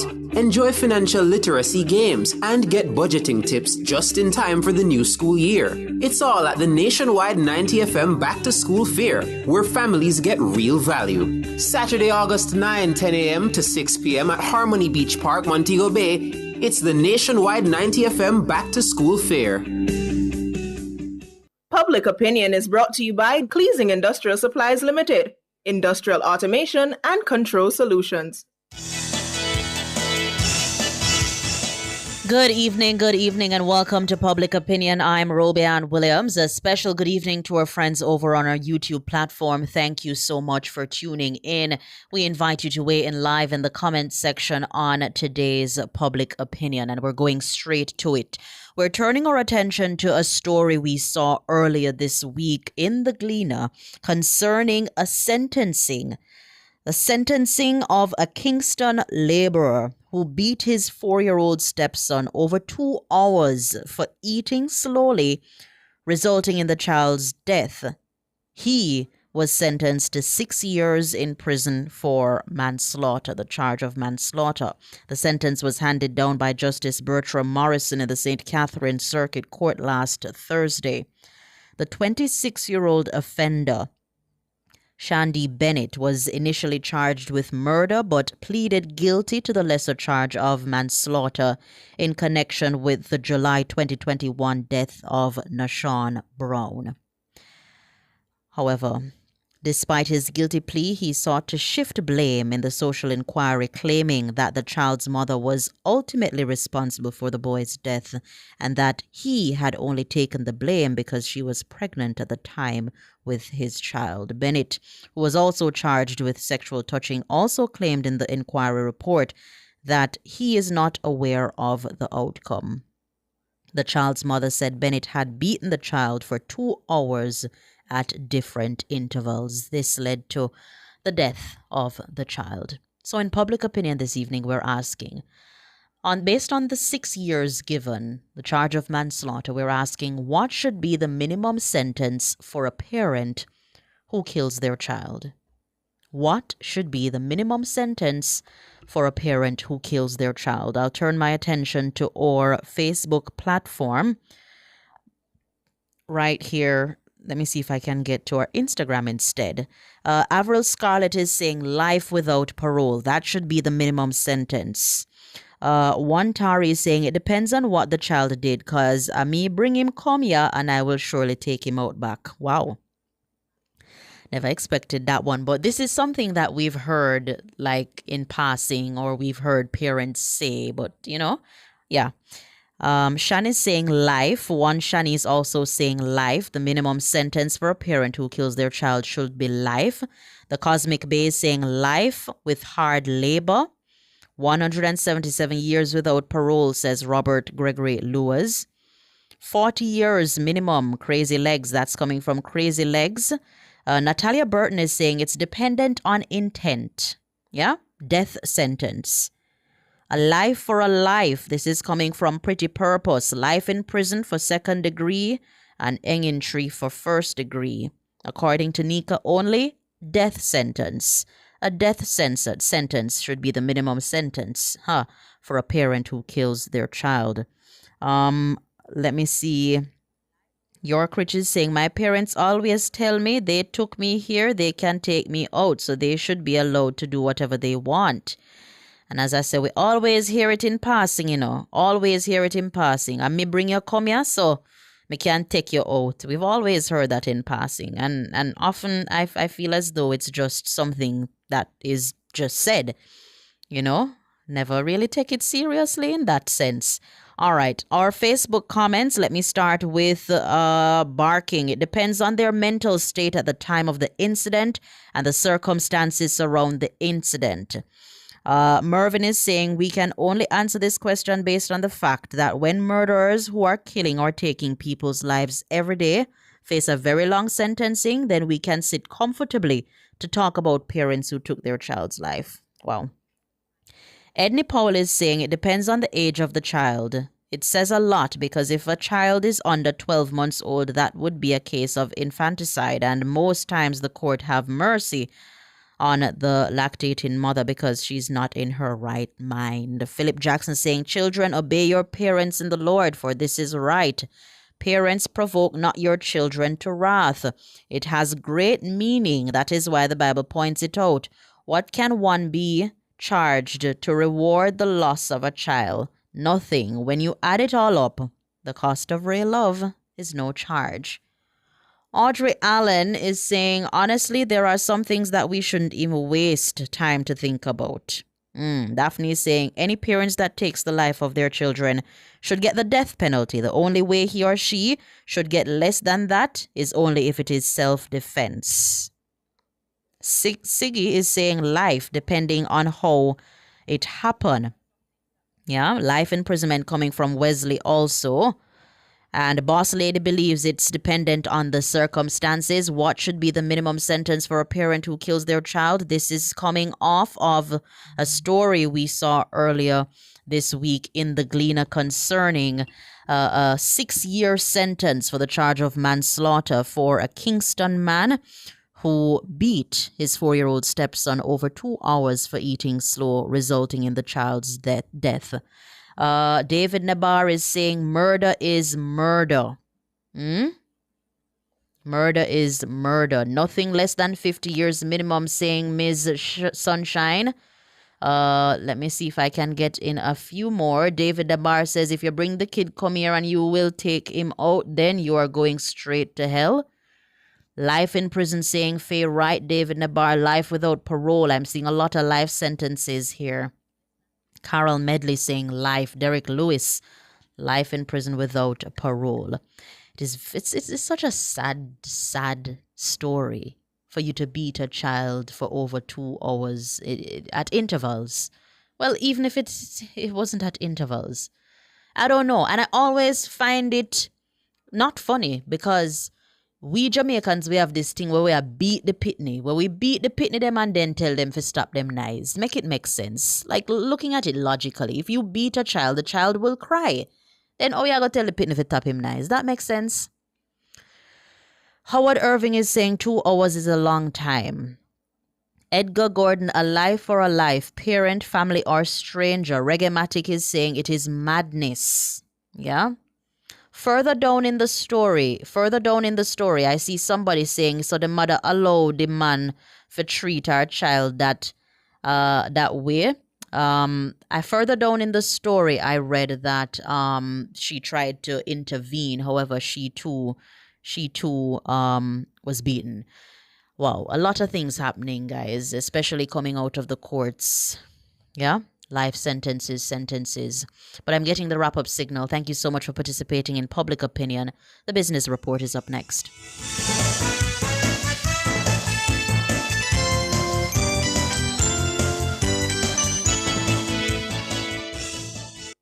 Public Opinion was brought to you by Cleasing Industrial Supplies Limited, Industrial Automation and Control Solutions.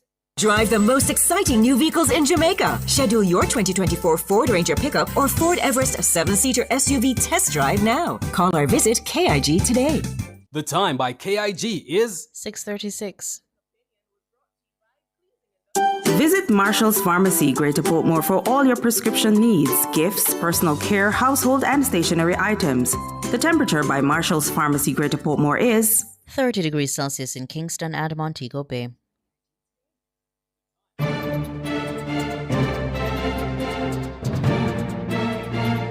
Hello, good evening, and welcome to Nationwide's Business Report. I'm Robianne Williams. The government has reopened $17.5 billion in bonds on the market to assist in financing budgetary requirements. The 3 bonds of varying values and maturity dates were listed by the Bank of Jamaica on Monday. The subscription date for the instruments is set for Friday. U.S. soft drink giant Coca-Cola says it plans to introduce a new Coke sweetened with cane sugar to its existing lineup, confirming a plan that President Donald Trump previewed last week. The company already uses regular sugar to sweeten its signature Coke drink in many parts of the world, but in the U.S. it has typically used corn syrup, a lower-cost alternative for decades. Trump's health secretary has voiced concern about the corn syrup's health risks, though experts say there are no clear nutritional reasons to favor one sweetener over the other. And finally, in the currency markets at the close of trading today, it cost 161 Jamaican dollars and 17 cents to buy $1, 215 Jamaican dollars and 4 cents to buy £1, and 117 Jamaican dollars and 84 cents to buy the Canadian dollar. That's the Business Report. I'm Robianne Williams. Good evening.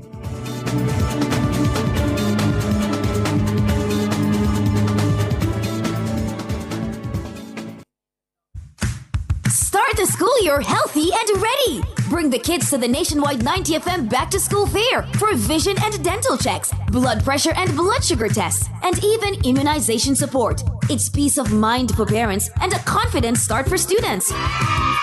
Join Team Revolution on Saturday, August 9 from 10 a.m. to 6 p.m. at Harmony Beach Park, Montego Bay. Don't miss the nationwide 90FM Back to School Fair.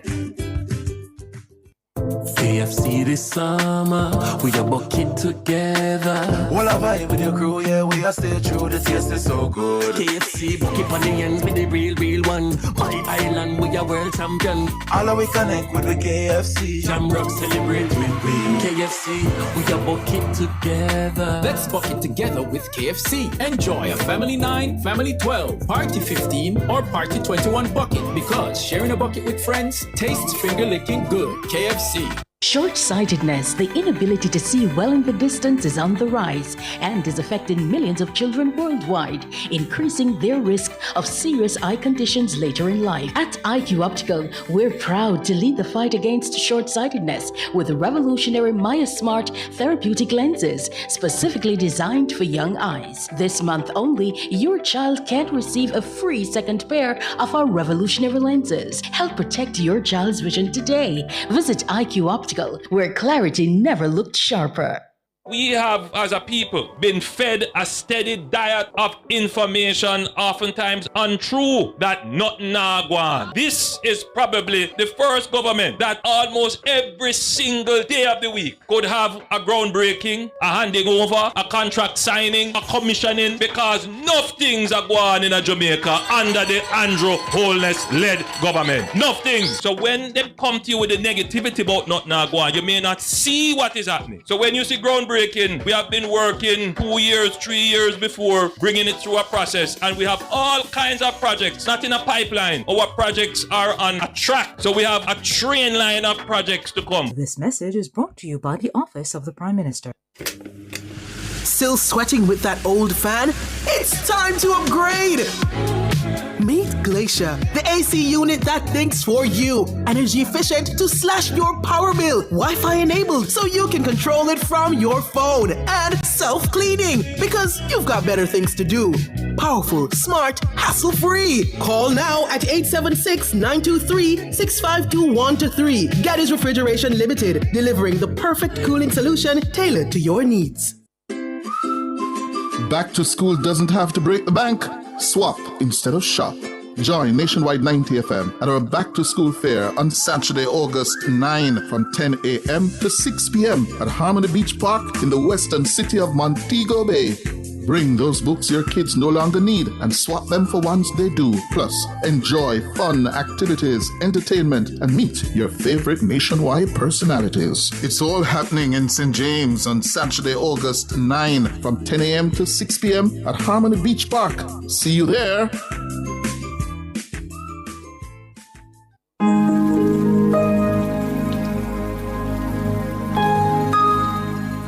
Hi there.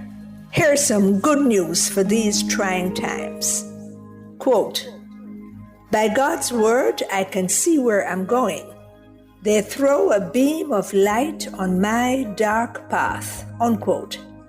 Psalm 119, verse 105. Listen for God's word weekdays at 5:45 a.m. and 12:55 p.m. through Oasis. Stop by for a refreshing drink and share a God perspective for the day.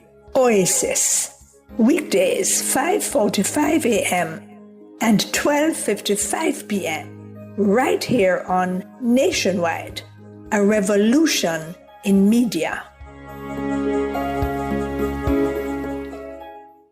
The rebroadcast of the Oasis can be heard weekdays at 5:45 a.m. Tune in to Nationwide at 5 from 6 to 8 p.m. for a town hall meeting on July 24 at the Mona School of Business Executive Lecture Theatre at the University of the West Indies, Mona. It's time for a first world, peaceful and wealthy Jamaica. No more empty promises. Join visionary Andrew Donahue and host George Davis and hear the unveiling of a bold path forward. New governance, a people-owned economy, a social credit system to fight crime, and first world cities in 7 years. Join us as we celebrate a first world, peaceful and wealthy Jamaica on Thursday, July 24 from 6 to 8 p.m. It's a town hall meeting at the Mona School of Business Executive Lecture Theatre at the University of the West Indies, Mona. Catch the live stream on Nationwide's YouTube channel at Nationwide 90FM Live 2. All this and more only on Nationwide 90FM, the new revolution in media. This broadcast is brought to you by Andrew Donahue, a visionary dedicated to transforming Jamaica into a first world country. The following is a paid announcement by the Jamaica Labour Party. Our Jamaican family, the Jamaica Labour Party Choose Jamaica Juggernaut, rolls into East and West Portland for a festive gospel concert, workers' meeting and awards ceremony this Sunday, July 27th at the West Portland Constituency Office, 5 p.m. Come hear from the dynamic action duo, Darrell and Anne-Marie Vaz, along with Deputy Leader James Robertson, MPs Dr. Chris Stofton, Matthew Samuda, Floyd Green, Robert Morgan, Colonel Charles Jr., Dr. Michelle Charles, Senator Abka Fitzendi and others. Main address comes from Prime Minister and Party Leader, Dr. the Most Honorable Andrew Holness. Yours truly, MP Carencia, will marshal the proceedings as we bombard mine, protect our children with bus after bus after bus after bus, and deliver messages of hope and prosperity. Glory in the highest, as the good book says. Blessed are the pure in heart, for they shall see God. Shout to the Lord. East and West Portland Gospel Concert, Workers' Meeting and Awards Ceremony this Sunday, July 27, West Portland Constituency Office, 5 p.m. Showers of blessing. See you there. The proceeding was a paid announcement by the Jamaica Labour Party.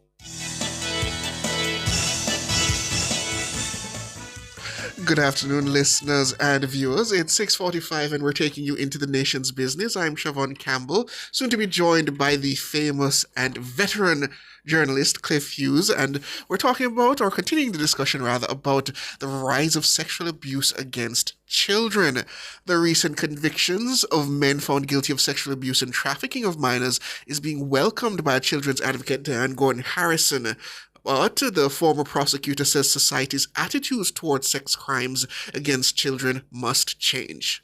In the last 3 weeks, we have had some very significant convictions and sentences being handed down to perpetrators. That I can say I'm very, very encouraged by, because it should send a message to persons who continue to cling to this belief that it is okay, that certainly it is not. I'm very heartened by that step with the conviction. However, there still continues to be a perennial problem, because we have a number of citizens who think that it is not a big deal. That's the first thing. And secondly, the phrase that is used sometimes when these matters come to light is that it was just a little sex and it didn't actually kill the victim. And that to me is very concerning. Diane Gordon Harrison, the children's advocate. News emerged last week that a 44-year-old man was found guilty of sexually abusing and trafficking his underage daughter and stepdaughter over several years. In another disturbing case, a 72-year-old man was convicted of raping his 3 step-grandchildren aged 6 to 11.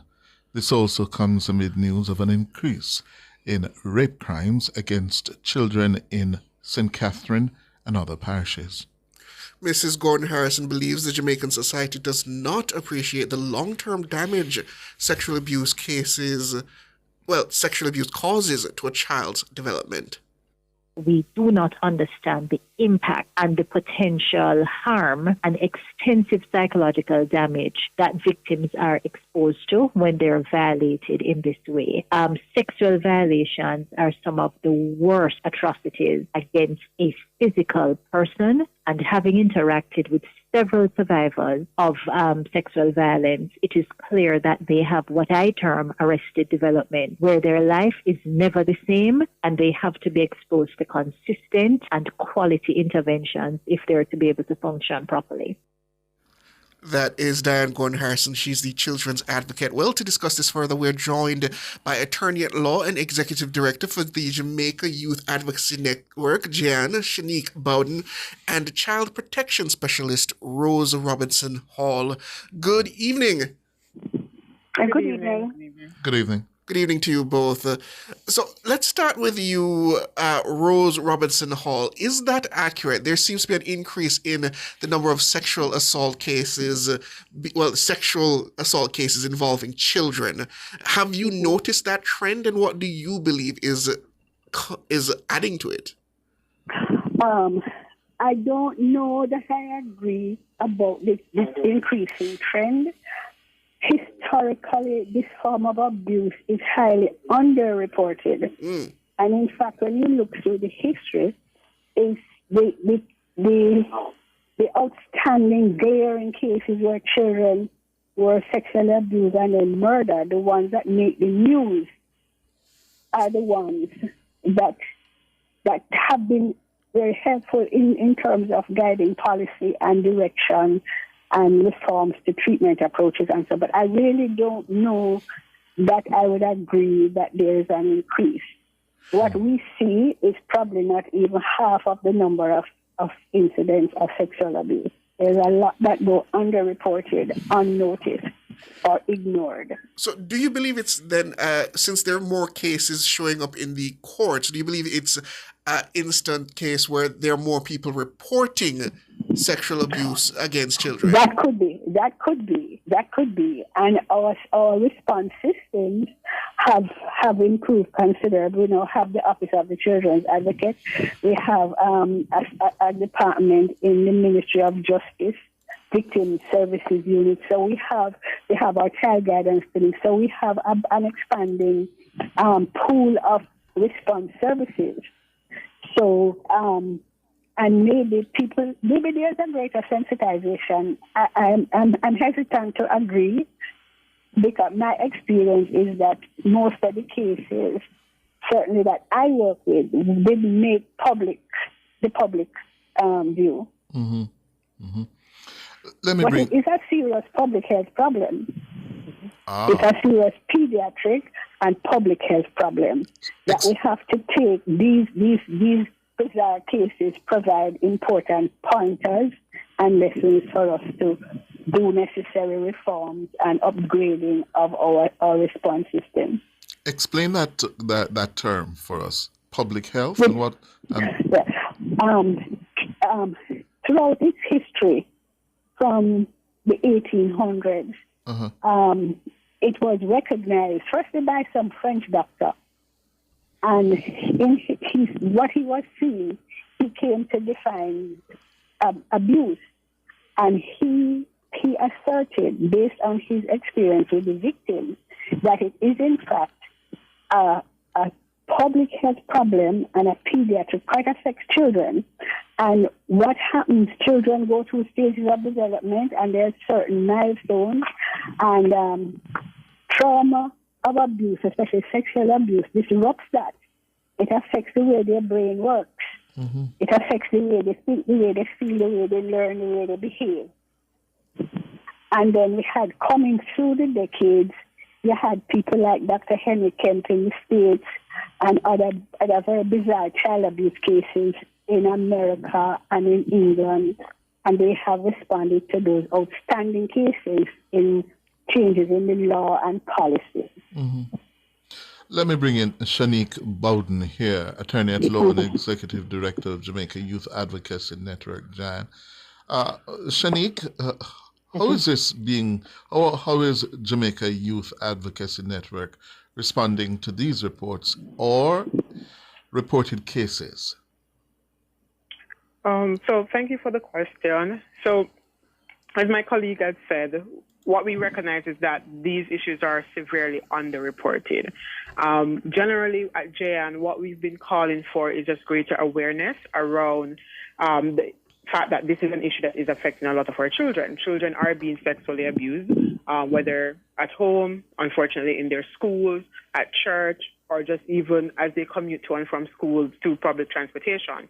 And so there has largely been this need to build more awareness around the issue so that when we unfortunately see the instances coming out in the news, it's almost very shocking, very jarring, because they're always some of the more worst of the worst situations that one can imagine.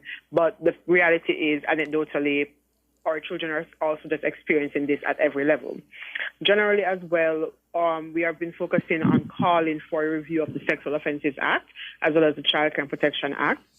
We've gone through 2 joint select committees now, just looking at both of those legislation where several recommendations were given to ensure that several recommendations were put forward by civil society, academia, other partners around how these laws can be strengthened. And quite unfortunately, our government has been dragging their feet in sort of pulling together the recommendations to ensure that we have stronger laws in place to protect our children. And those laws also translate into stronger penalties for offenders to really send a very strong message that, when our children are abused sexually, physically, emotionally, that there are proper systems in place to ensure that the abusers are held to account.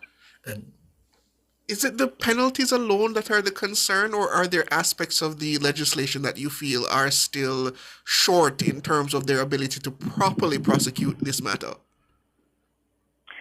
I would say it is a little bit of both. Quite unfortunately, I think I was a bit mistaken about the angle we were taking with the discussion, so I can't speak to a very specific legislation or a specific provision. But what we also just generally see, especially when it comes to, for example, social inquiry reports, where persons can seemingly, because they plead guilty to a lesser offense, or their social inquiry reports, suggest that for all intents and purposes, say for this one instance, they're an upstanding member of society, we find that there are essentially getting penalties that can seem to be a slap on the wrist when we take into account the egregious offenses that are being committed against our children. I think when we couple that with just what we're seeing, it really sends a sense that we are not really sure what exactly is happening in the mind of our judges, sort of thing. And I would say, I mean, as you mentioned, I am an attorney, so I kind of have a better understanding of some of the nuances around those things. But to the average lay person, it would seem as though, generally, we aren't being very serious about addressing issues, and particularly issues of a sexual nature when it comes to our children. We're very laissez-faire, we're very slap on the wrist, and that's always seemingly to the average person, which can also compound some of the general sentiments around the issues. Rose Robinson Hall, Yes. there was this case recently of a father Yes. who not only sexually assaulted his daughter, Yes. started doing so in one case at age 12, and another before that when she was in grade 5, and then also involved in trafficking, in having his friend come over, paid for the act, and also inviting schoolboys. That one, I think, has shocked a lot of well-thinking Jamaicans. Yes, yes.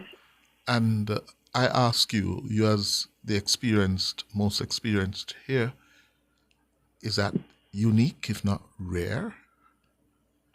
What I can tell you from my experience is that the perpetrators are usually adults who are close to the children. So that a father should do that is not strange. What puts it over into the bizarre is how he allowed and accommodated other people to abuse her. But usually perpetrators... But that is rare, isn't it? And unique, if not. I don't know. Oh. What I do know, I led a small team at Bustamante Hospital for 4 years. So we worked with any child who was brought into the hospital for any form of violence-related injury was referred to us, and we responded with home and school visits and referrals. And in sexual abuse cases, I don't have the proportion, but a large proportion of the perpetrators were people that the child knows. Yeah. Father, uncle, stepfather, brother, people who are close to the child. I think what is sad about it is the child would probably not have any reason to think that this person is going to hurt them. So there's the issue of trust that is broken. Right. So it's not uncommon. No, but that is not the part that I think is rattling people like myself, Yeah, because we know that happens. The abusers are usually those closest, the family member or the neighbor. Yeah, we know that. That's been well established. Yeah.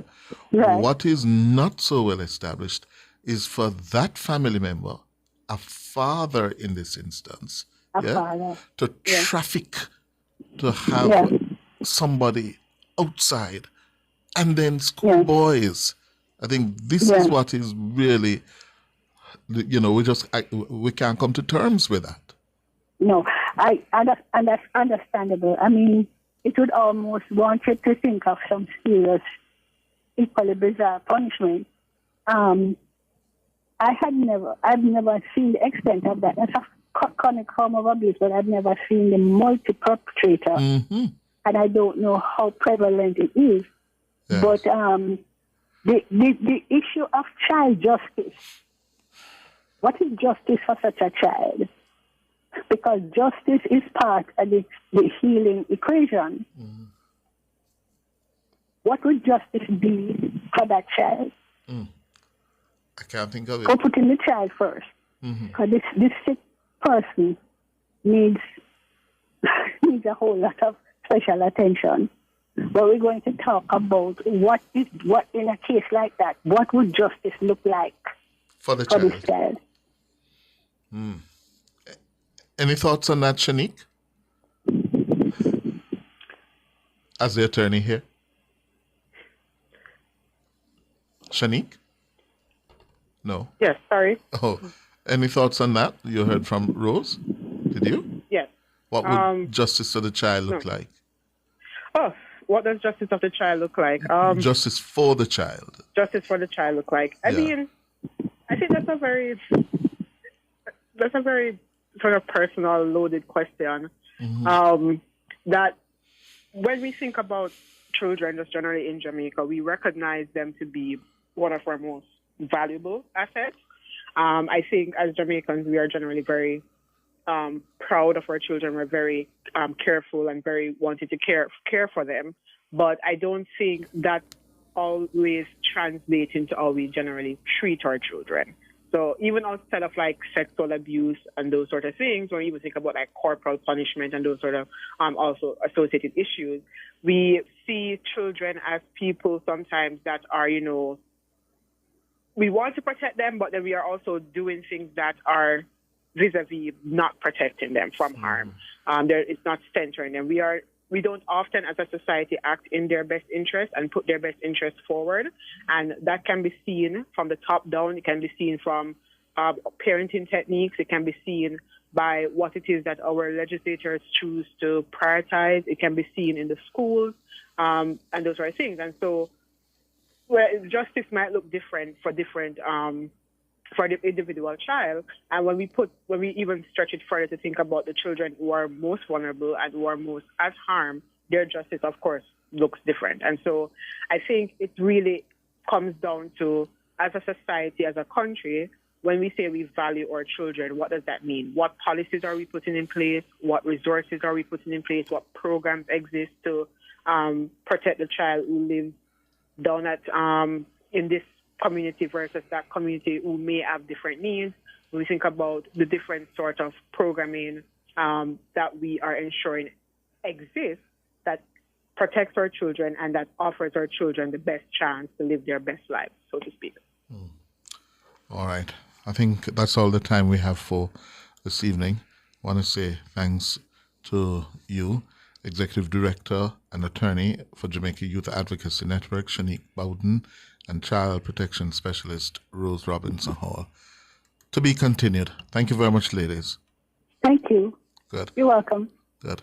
After the break, Nature's Remedies.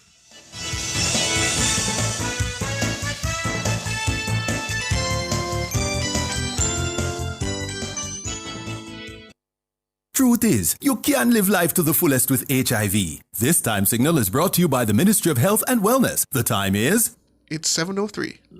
Is your money idling when it could be thriving? With CIBC Caribbean's fixed deposit offering, you can take charge of your cash. With 50,000 Jamaican to start, choose terms from 30 days to 2 years. Lock in your funds and enjoy premium rates guaranteed to grow your wealth. Whether you're eyeing short or long-term gains, our fixed deposit accounts puts you firmly in control of your money. Now is the time to open a CIBC fixed deposit account and start earning more today. CIBC, ambitions made real.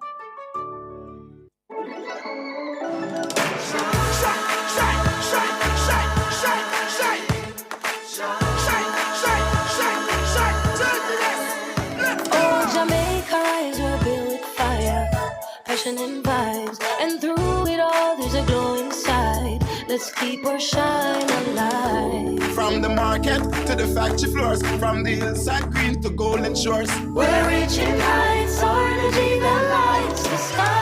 JPS, powering what matters. Are you looking to drive sales and build brand visibility this summer? Be a vendor at the Nationwide 90 FM Back to School Fair on Saturday, August 9 at Harmony Beach Park, Montego Bay. Families from St. James, Hanover, Westmoreland, Trelawney, and St. Elizabeth will be out in full force. And you should be too. Call us at 876-630-1210.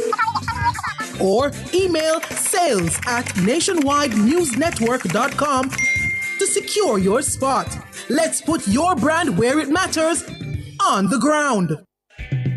Tune in to Nationwide at 5 from 6 to 8 p.m. for a town hall meeting on July 24 at the Mona School of Business Executive Lecture Theatre at the University of the West Indies, Mona. It's time for a first world, peaceful and wealthy Jamaica. No more empty promises. Join visionary Andrew Donahue and host George Davis and hear the unveiling of a bold path forward. New governance, a people-owned economy, a social credit system to fight crime, and first world cities in 7 years. Join us as we celebrate a first world, peaceful and wealthy Jamaica on Thursday, July 24 from 6 to 8 p.m.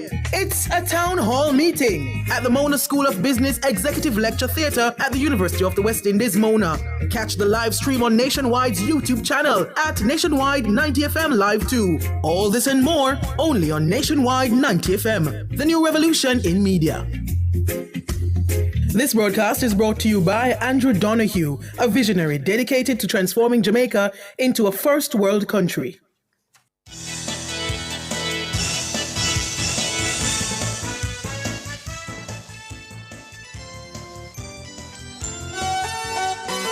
Good God have mercy, hey. Good God have mercy, hey. Lord have mercy, hey. Sperlina build up me confidence. Rastafari run the continent. This King Selassie, you pay the consequence. Don't get it confused. Lord, give me a buckle of Sperlina and make me mix up the roots with Medina. Come off a tour and me knee feel weak, so me go a up road and go link Viva. 6 minutes after 7, welcome to this week's episode of Nature's Remedies. This is a program to make you a little bit more aware about the uses of natural herbs in Jamaica. Tonight, we'll be talking about the fresh cut plant. As usual, we'll also be opening the line so you can call in with any questions you might have for our resident pharmacognosist, that is Dr. Denise Daly. And she joins us now. Good evening, Dr. Daly. Good evening, Doc. Good evening, Siobhan. Good evening, Sir Cliff. How are you today? Good evening, listeners. How are you? It's good to hear from you, Dr. Daly. And first, when I heard the term fresh cut plant, and I think Mr. Hughes had a similar reaction, I thought, are we talking about fresh cut plants? But I also understand it's an actual plant that is called the fresh cut plant. Yes, that is correct. Never heard of it. Plant. Uh-huh. Yes, okay. It's an actual plant that we call fresh cut in Jamaica. It has other names across Latin America and South America. But yeah, fresh cut is the name of the plant.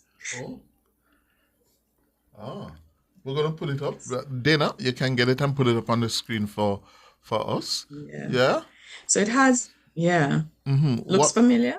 I'm trying to pick it up from the picture here. Yeah. But tell me about it. What is it used for? Where in Jamaica is it found? Tell us a little bit more about it.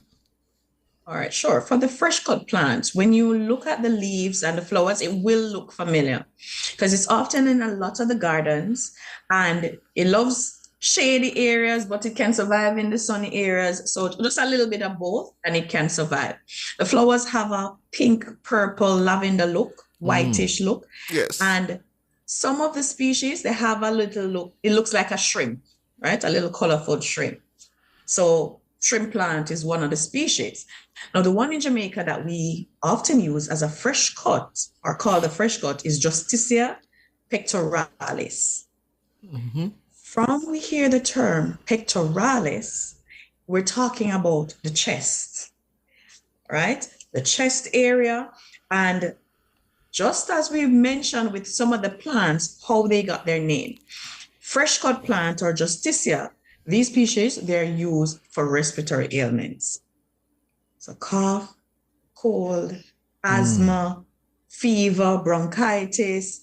You can have a tea with the Justicia and it will help with respiratory ailments. So the name pectoralis, that speaks to one of its uses for traditionally. So what aspects of the plants are used? Is it just the flower or is it the leaves, the stalk? What aspects of the plants are used and how are they used? All parts of the plant are used. So that speaks to the name and one of the main functions. So all parts are used, but mostly the leaves or the aerial part, the top part of the plant, right? In Jamaica, we most commonly use it for fresh cut.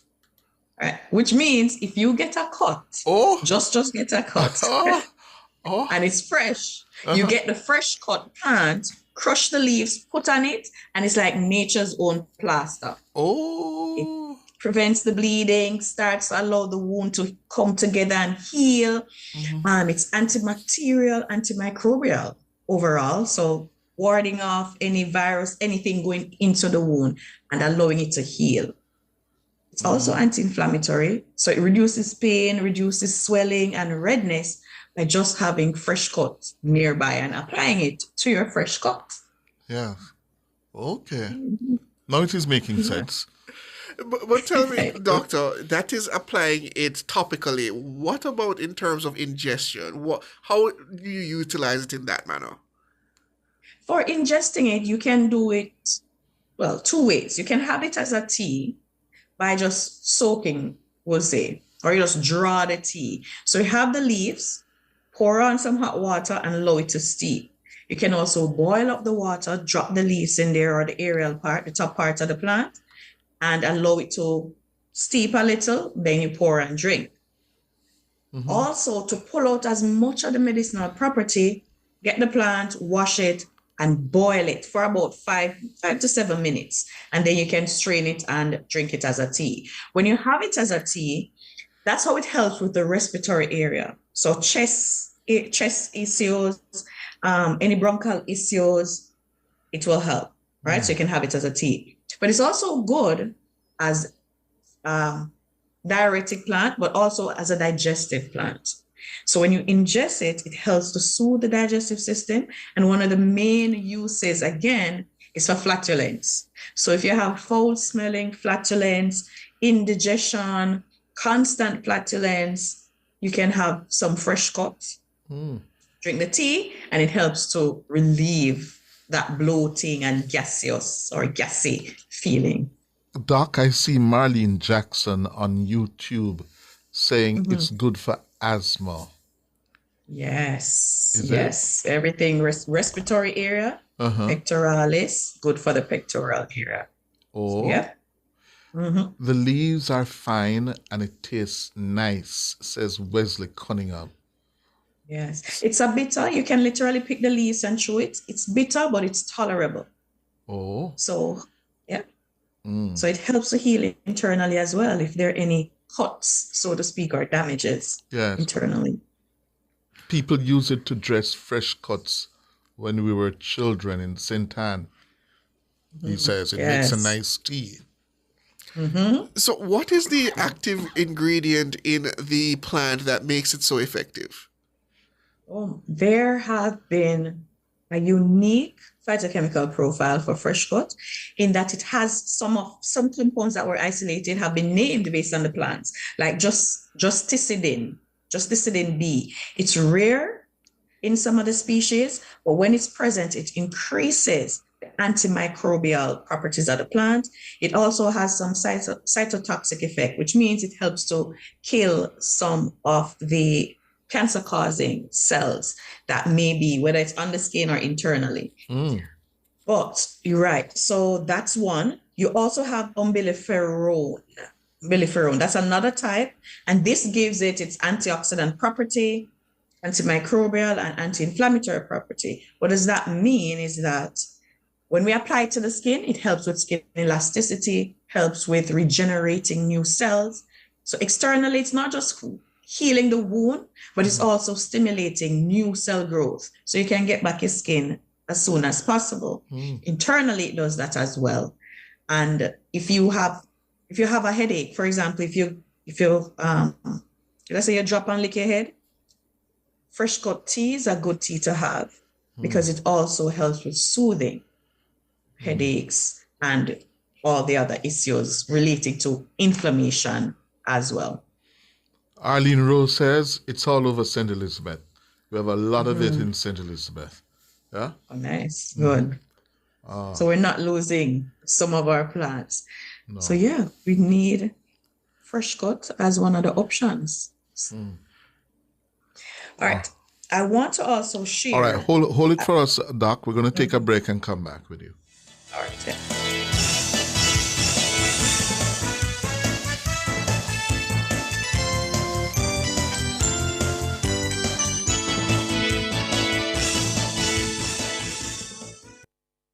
Jamaica's unemployment rate has fallen to 3.5%, down from 13.2% in 2016.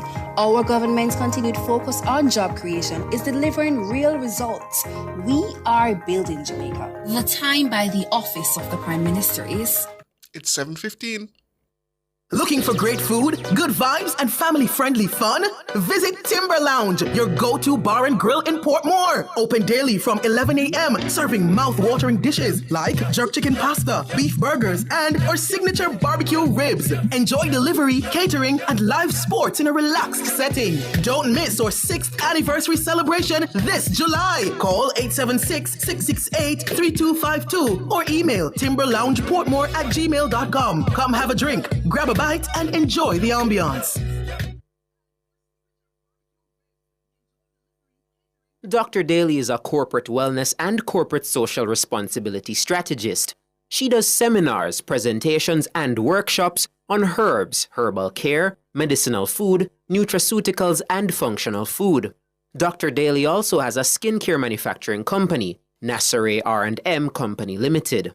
They make all-natural skincare and manufacture for personal consultations, small businesses, hotels, and villas.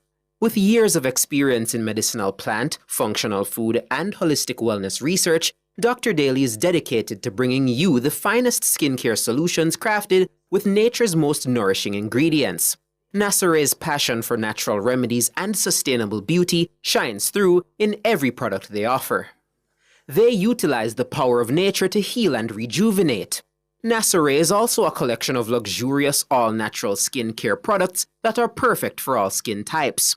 From a variety of lotion, cream, shampoos, conditioner, body wash, and the signature herbal soaps, try their turmeric flax soap, citrus beauty, herbal detox, lemongrass, peppermint, and so many Jamaican medicinal plant herbal blends created to soothe, moisturize, hydrate, and rejuvenate the skin. For bookings and consultations, you can contact Dr. Daly at drdenisedaly@gmail.com. You can find her Instagram and Facebook at Dr. Denise Daly. You can also contact Nasare at nasorejamaica@gmail.com.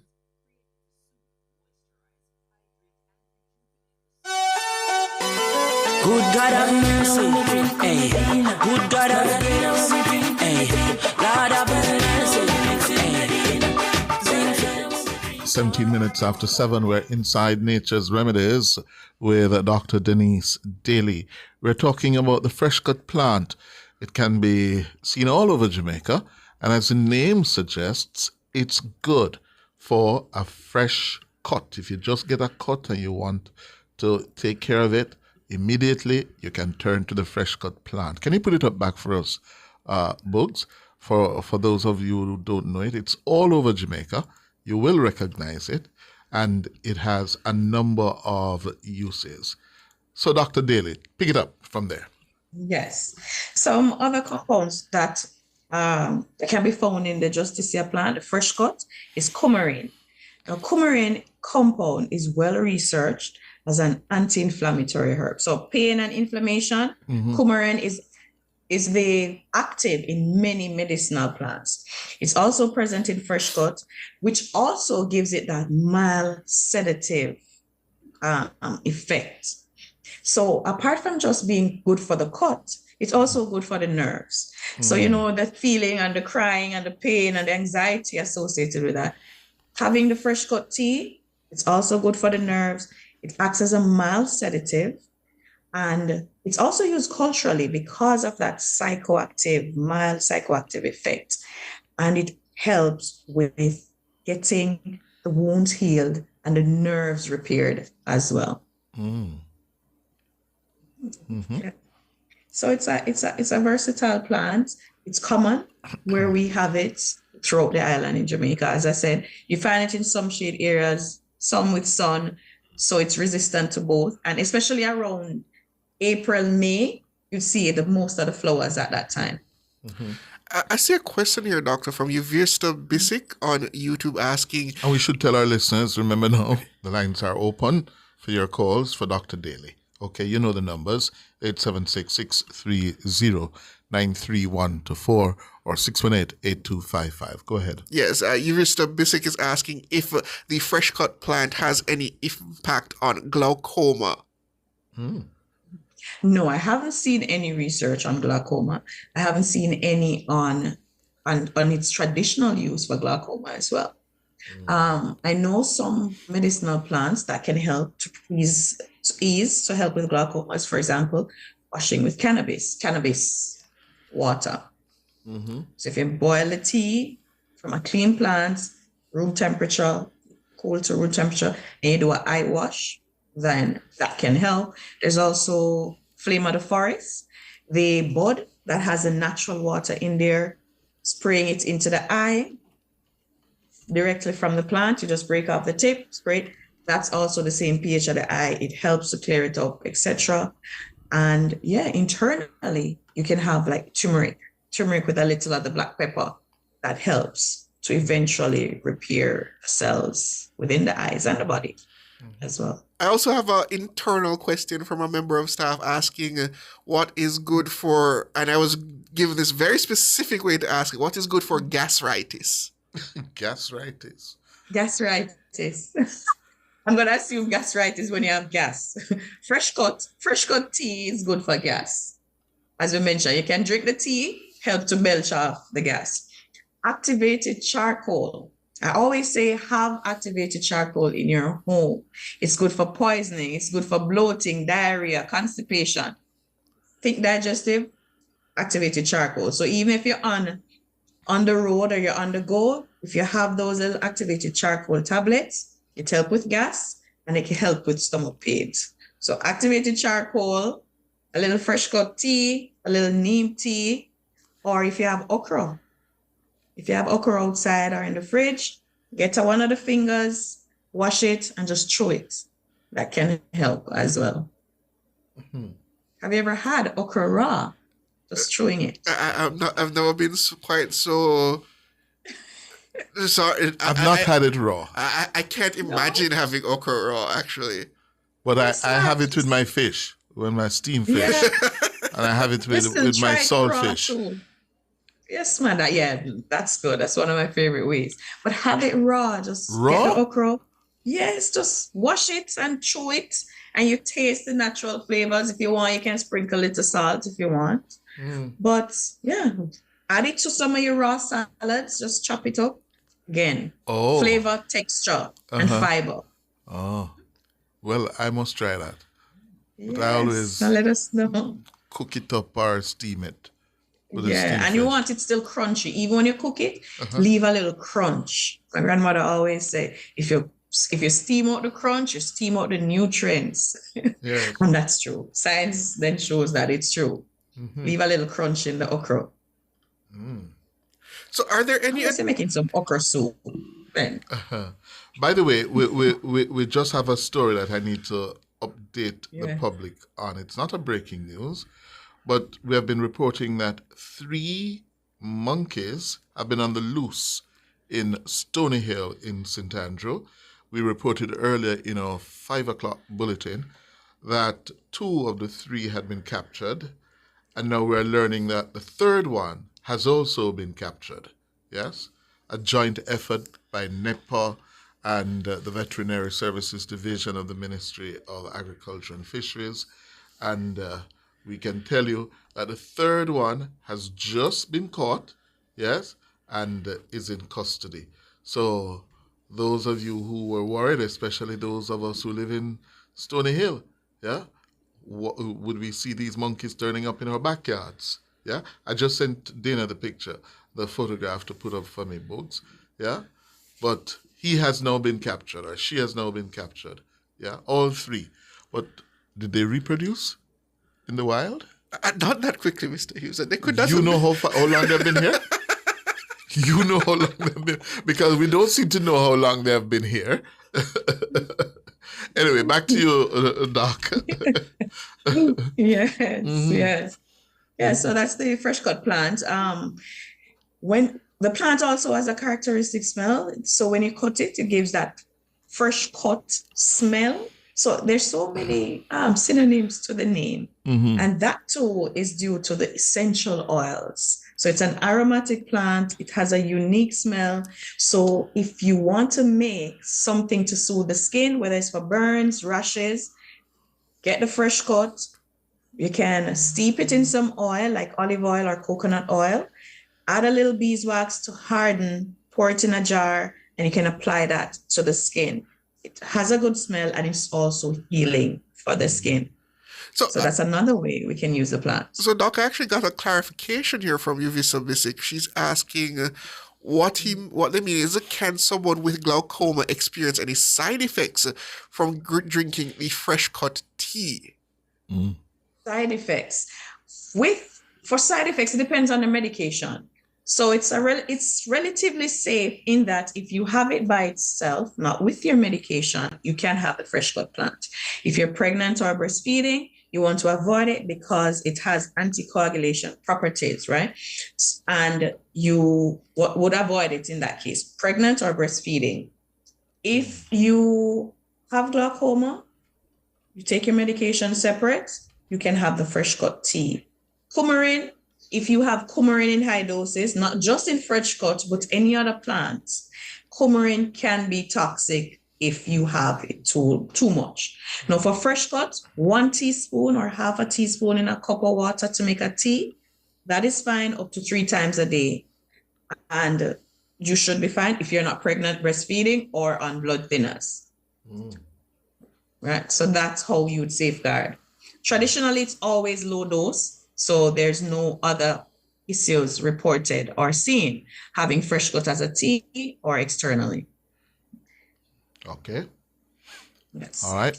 We're taking your calls for Dr. Denise Daly on 876-630-937124 or 618-8255. So, Doc, in your studies, is this a widely studied, well-researched plant? No, actually, it is not widely researched. It's used more in traditional medicine than how much it's researched, especially here in Jamaica and the Caribbean. Some research have been done within Latin America and South America. For example, the mild sedative or psychoactive effect, that research was done in about 92 by the Healing Forest Journal. And they confirmed that, yes, it does have that mild effect. The Journal of Ethnopharmacology, they also did a research looking at the sedative and the effects on the muscles. And they found that the plant does have these effects, and it was due to coumarin, that same coumarin compound, and some derivatives. Right? Another research by the journal Pharmaceutical Biology, that journal, they did some work looking at the antioxidant activity. Is it true? Does it really help to regenerate the skin and help with antioxidant activity in the body? That was found to be true, and it was high. The antioxidant effect was high, and it was due to the main compounds, umbelliferone and the coumarin. So quite a few research have been done. The Nervine research was also done in 2006, and that showed that it does have a mild effect on the central nervous system, that's your nerves.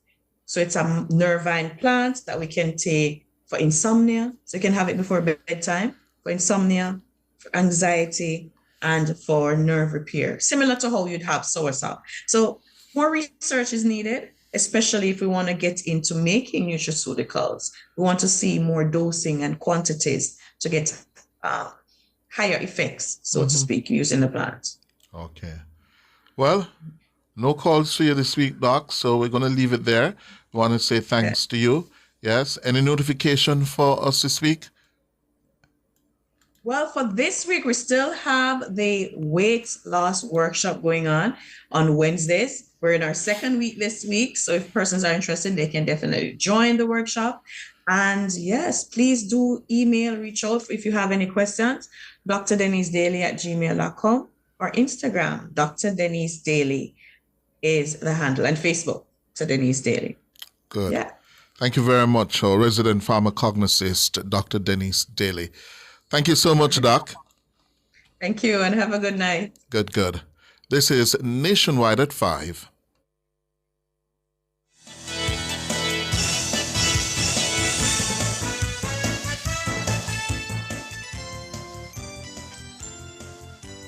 Dr. Daly is a corporate wellness and corporate social responsibility strategist. She does seminars, presentations, and workshops on herbs, herbal care, medicinal food, nutraceuticals, and functional food. Dr. Daly also has a skincare manufacturing company, Nassare R&M Company Limited. They make all natural skincare and manufacture for personal consultations, small businesses, hotels, and villas. With years of experience in medicinal plant, functional food, and holistic wellness research, Dr. Daly is dedicated to bringing you the finest skincare solutions crafted with nature's most nourishing ingredients. Nassare's passion for natural remedies and sustainable beauty shines through in every product they offer.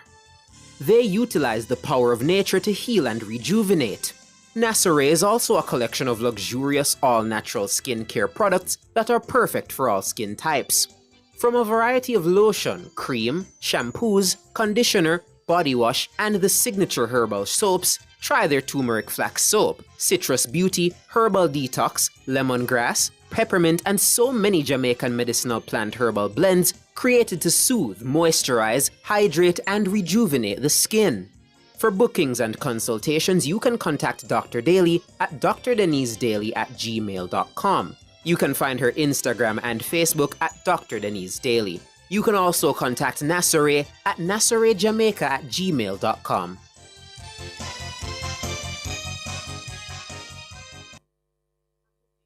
The following is a paid announcement by the Jamaica Labour Party.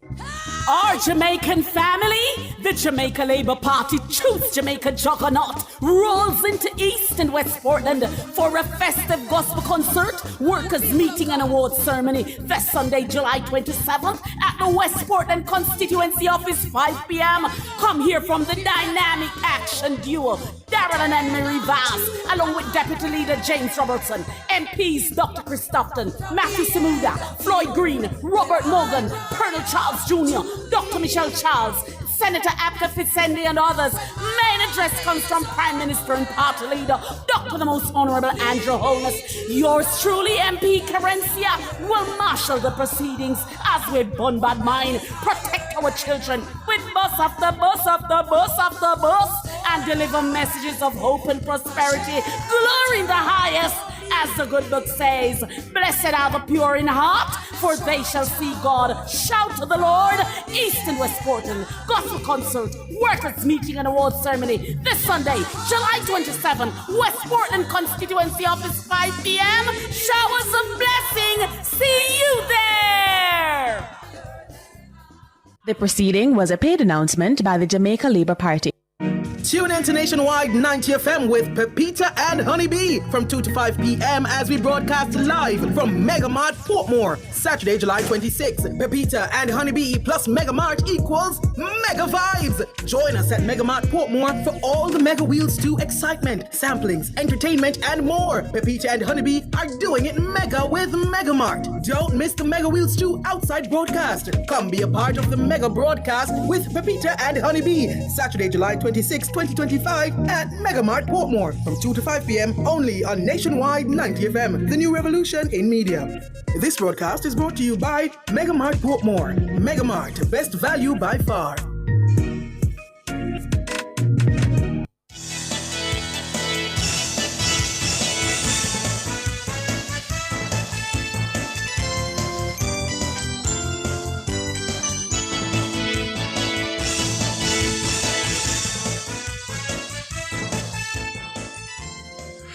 Welcome back, listeners and viewers. It is 6:34. We're going to take your calls for a bit. The numbers are 630-9371-4 and 618-8255. We have Papa Nana on the line. Good evening. Good evening, sir. And who is your co-host? Cliff. The legend himself. All right, Mr. Hughes. Good evening. Good evening, Papa Nana. Good evening to you both. Mr. Hughes. Yes, sir. I want to just big up the Prime Minister again on his birthday. Oh, yes. Tonight he is celebrating his 53rd birthday. Surprisingly young man. Yes. Young youth. Yes. Mr. Hughes, you know, I want to say something to you before I touch a point with what happened in Jacksonville. Because you know it's up here me from actually. Oh. All right. How many places you tell me you're from? You come from St. Elizabeth? Yeah, but they keep on telling you all the way. You know, sir. You're there at Kingston? You know that sharp again. I tell you over and over, see, Jackson me grow. I got to go up and grab a road, a town me grow. Oh? They keep on telling you that the banner a heart. After you go through that cover and turn and you release. And you fled St. Elizabeth at what age? No, at a very early age, but when me leave for good, through me, I'm have to put a food and I have to run with. You know them way there? Me don't know them way there. Well, you don't go up them way there, but me also I get most of the meat and things, and for me get more food, more than things, so me just help myself to feed him. But through me know I'm a old policeman in a beat, me run with a peanut truck, you know? Oh, you're a bad boy. You're a bad boy. I'm not really bad boy, you don't know, you have to test your water. You're really bad. Anyway, talk to me. I want to say something to you now. You know what, if the Prime Minister if the people in Jamaica was like some different people in other world, the Prime Minister wouldn't really have to campaign to get the third term. The amount of work that we see that this government is doing, if it was some other people he had to deal with, you know, he wouldn't have to campaign much, you know. Mm-hmm. You think so? Yes, in other democracies that are not as tribalistic as we are. Yes. Right. And the next thing that for them, sometimes I start to still. But I want to ask you one question now, because sometimes we have to do some work without no read. But we have to still ask you, because no matter how we hear the news, we have to tell nationwide break it down to people like this. They kill 5 people at Jacksonville. And the news, nationwide news, reliable news all the while said that one escaped. The man that they went to kill, is him escape or no. Or what? Or No. they have him in custody? No. That's not our information. So what happened to the man that they went to kill? He wasn't on location. Oh, they don't That- know me, I understand. Yeah, he wasn't not on location. Yeah, he wasn't there. That's our information. He wasn't Okay. Yeah. Okay. Now me understand, man. Now me understand. Uh-huh. Yes. Yes, he wasn't there. Keep up the time. I want other people to get a call. But All right, Papa. the year you was talking to a guy that came on the program today. You know, so it's two set of people, one is comrade and one is his comrade. You know, to me, the comrade listen to you, you know. The comrade listen to nationwide because, as I was saying to a man, how come people can call you and tell you what nationwide said and they don't listen? So the man is telling me that it's two different set of people. The comrade don't hear you, but the comrade have to get instruction to talk to you. Oh, the comrade. Yeah, because the leader is totally against you. Uh-huh. But I'm telling you, I like how you address that uncivilized person. I'm betting you any money. That man cannot read and write properly. I won't go that far. I don't know. No, I don't expect you to go that far because you have to be a balanced type of person. But I am telling you, that don't say I don't have to balance you, but I am betting you that he cannot read and write properly. I'm telling you because here's some question that he asked you. The Prime Minister shoot himself in the foot when him take the IC to court. No, Mr. Hughes, if you keep on saying, Papa Nana, you are corrupt, and I come to you and tell you how I am corrupt, and me and you said something and you agree with me because you can't find that I am corrupt, and you still honest and call me corrupt, what other redress I have more than to take you to court? Yes, sir. Yes. Makes sense. Right. And if I said to you, you are corrupt, and you say, you more corrupt than me, that don't mean say me corrupt too? Okay, sir. You have a good night, sir. All right, Papa Nana. Good. TV man, good evening. Good evening, man. Good evening to you, gentleman. Cliff, everybody all right? Yes. Best to nationwide staff, man, and you, man. Good evening. And big up to the Honorable Prime Minister. Happy birthday to him. Yes.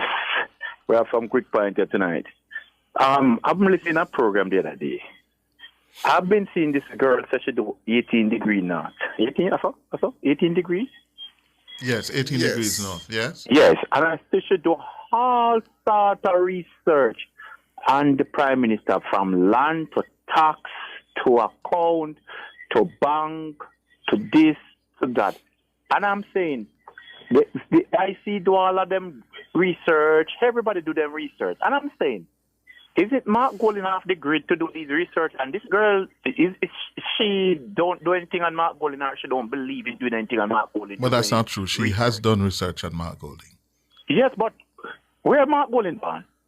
Today's our Prime Minister birthday. Where Mark Golding born? Mr. Golding says he was born in Jamaica. Do we have proof of that? I don't know. I haven't seen the birth certificate. Yes, but he says he was born at the University Hospital of the West Indies. Yes. So, with all that is taking place, we don't have no proof. This man could ban for all the years. This man sitting in our parliament and even living born in Germany, you know. Or Russia, one of them place, you know. Or one of them place down where we do have no treaty with not all, you know. But sir, if some labor rights and non-labor rights are of that view, yes, they should go and do the research. Yeah, but where we start from now? I would really like to start from somewhere. The Administrator General's Department. The registrar. Yes, the but we checked registrar, already and they don't have anything there for that man. You sure of that? Yes, man, they don't have anything. That I have to Which disagree Dr. with you. No. That I have to disagree with you on. Yes? Yeah, but what I'm saying now. You're telling what we I'm did, just we did, taking a moment and challenge you on No, that. hold on. You're saying that Hold on. people Listen there. to. As I said, myself and Mr. Brooks, we both undertook this to look into this matter as to whether Mr. Golding's birth certificate is at that department, and we were assured of its existence. We did not request the actual document, but we put in the request for the information, and they said, in order to get the document, you have to pay a small fee to get an actual copy. So, as a Jamaican citizen, you can request Mark Golding's birth certificate. And which hospital that gentleman born? University Hospital of the West Indies. And all of our birth certificate have the doctor who do whatever they do when we born, don't it? Not necessarily. That, I think, was the old birth certificate. No, it has to come with it still. There's a doctor have to sign that birth certificate to say, well, I have mine, and the doctor not upon it. You sure? Yes, I meet Barna Lionel. Because I saw them talking about a birth certificate the other night on TV, and when I see that man shaking his head and bobbing his head, bob and wheel to everything that gentleman is saying, that the birth certificate is marked Jamaica land. That is not accurate. I don't recall seeing on mine Jamaica land we love. It cannot. Yes, that is not accurate. So those are misinformation. And you can't have those information. But coming from that source, you wouldn't trust that source. No, because that couldn't be right. Exactly. That can't be right. So I know this. That I'm saying to myself, it cannot have a birth certificate then. No. We'll make that leap. What that voice was saying on the platform in Westmoreland, that man, such man, yes, cannot be trusted. Yes? Yes. But I'm telling you, we did our work here as well. And we were of the view, based on what we were advised by the Registrar General's Department, Mr. Mark Jefferson Golding has a Jamaican birth certificate. He was registered there. It's there. You know what sink my mind on these things? We're born in Jamaica. Don't you have people you grow up with that you can say that these people are your friends when you're growing up? Until now, you may talk to some you may don't talk to. People who you know. People who can come forward to say, I go school with you. People, how can somebody born in Jamaica? Nobody can contest to it that they go to school in Jamaica. Oh, you know, what, sir? Nobody you know. I've never seen, I've never heard, and this is a public thing we're talking about. Well, there are a lot of people who I know who said yes. They grew up with him. Yes. He was born here. He grew up here. Mona Commons. Yes. I only when I check on found that he went in Mona Commons. That his father. Then because let me tell you something. Let me tell you something. This is a waste of time, frankly. Yeah. It is, and that is why it is just hanging out there, not going anywhere. No, because we're not seeing a proof. That's what we want. It's proof we want. Go. We don't see any proof. Well, go and ask him at Registrar General's Department for it. No. We're not here to do no political job for anybody. Okay. All right, sir. Richie. Good evening, Cliff. Good evening, sir. Siobhan, good evening. Good evening, sir. How are you doing? Good. Yesterday was your birthday, brother? It's Sunday, yes. Well, happy belated birthday. Thank you so much. How much run this going on, Virgin? As I keep telling everyone, I'm a nice 25. I'm staying at 25. It's a nice age. I'm staying there. 25? So you just see sunlight? Yeah? 25? How much? In full honesty, I'm in my late 30s. All right, full honesty. I'm not giving a date. I'm not giving a number. I'm just going to say I'm in my late 30s. Whoa. Anyway, that's happy birthday to me, boss. You're young, you're fresh, and we just have to get 2 more terms. And at that 2 more terms, we think this Jamaica will be in the league of a first world country. That's how I'm seeing you. But how many people online know my birth year? I'm just really shocked by this so far. People I don't know my name seem to know my exact year and the actual day of birth. This is shocking to me. You know why I don't know? You're important. Yeah. If you're not important, nobody will pay attention to you. Sure. Just accept that, yeah? Anyway, let's Mr. Paul this evening. Then Mr. Vaz for the high energy level. I'm a JPS. Hello? Oh, I think we lost him. Hello, Richie? Unfortunately.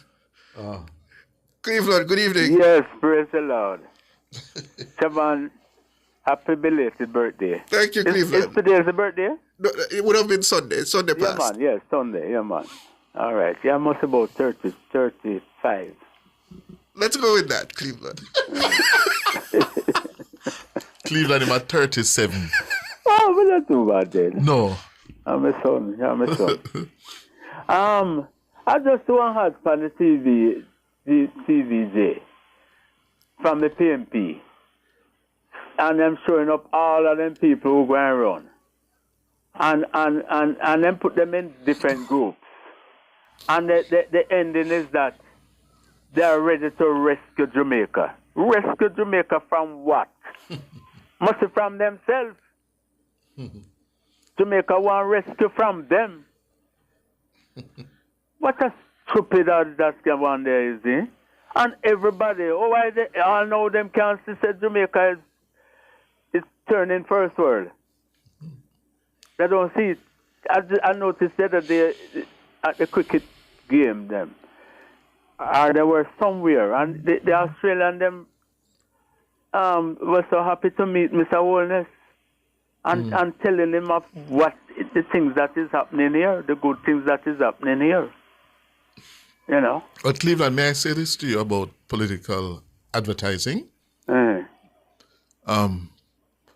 effectiveness of an ad is the extent to which those who are seeing it, hearing it, connect with it, and agree with the message, and can say yes.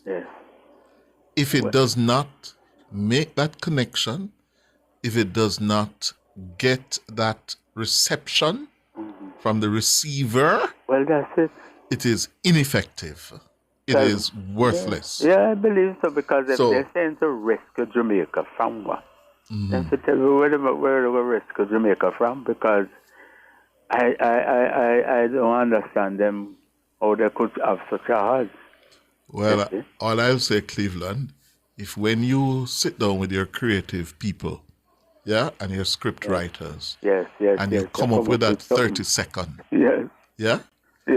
and when you run it, and people say, but no foolishness that, then it means that you have wasted your time. I wonder if the people don't realize that people have better sense these days and understanding, and everything is on their phone these days.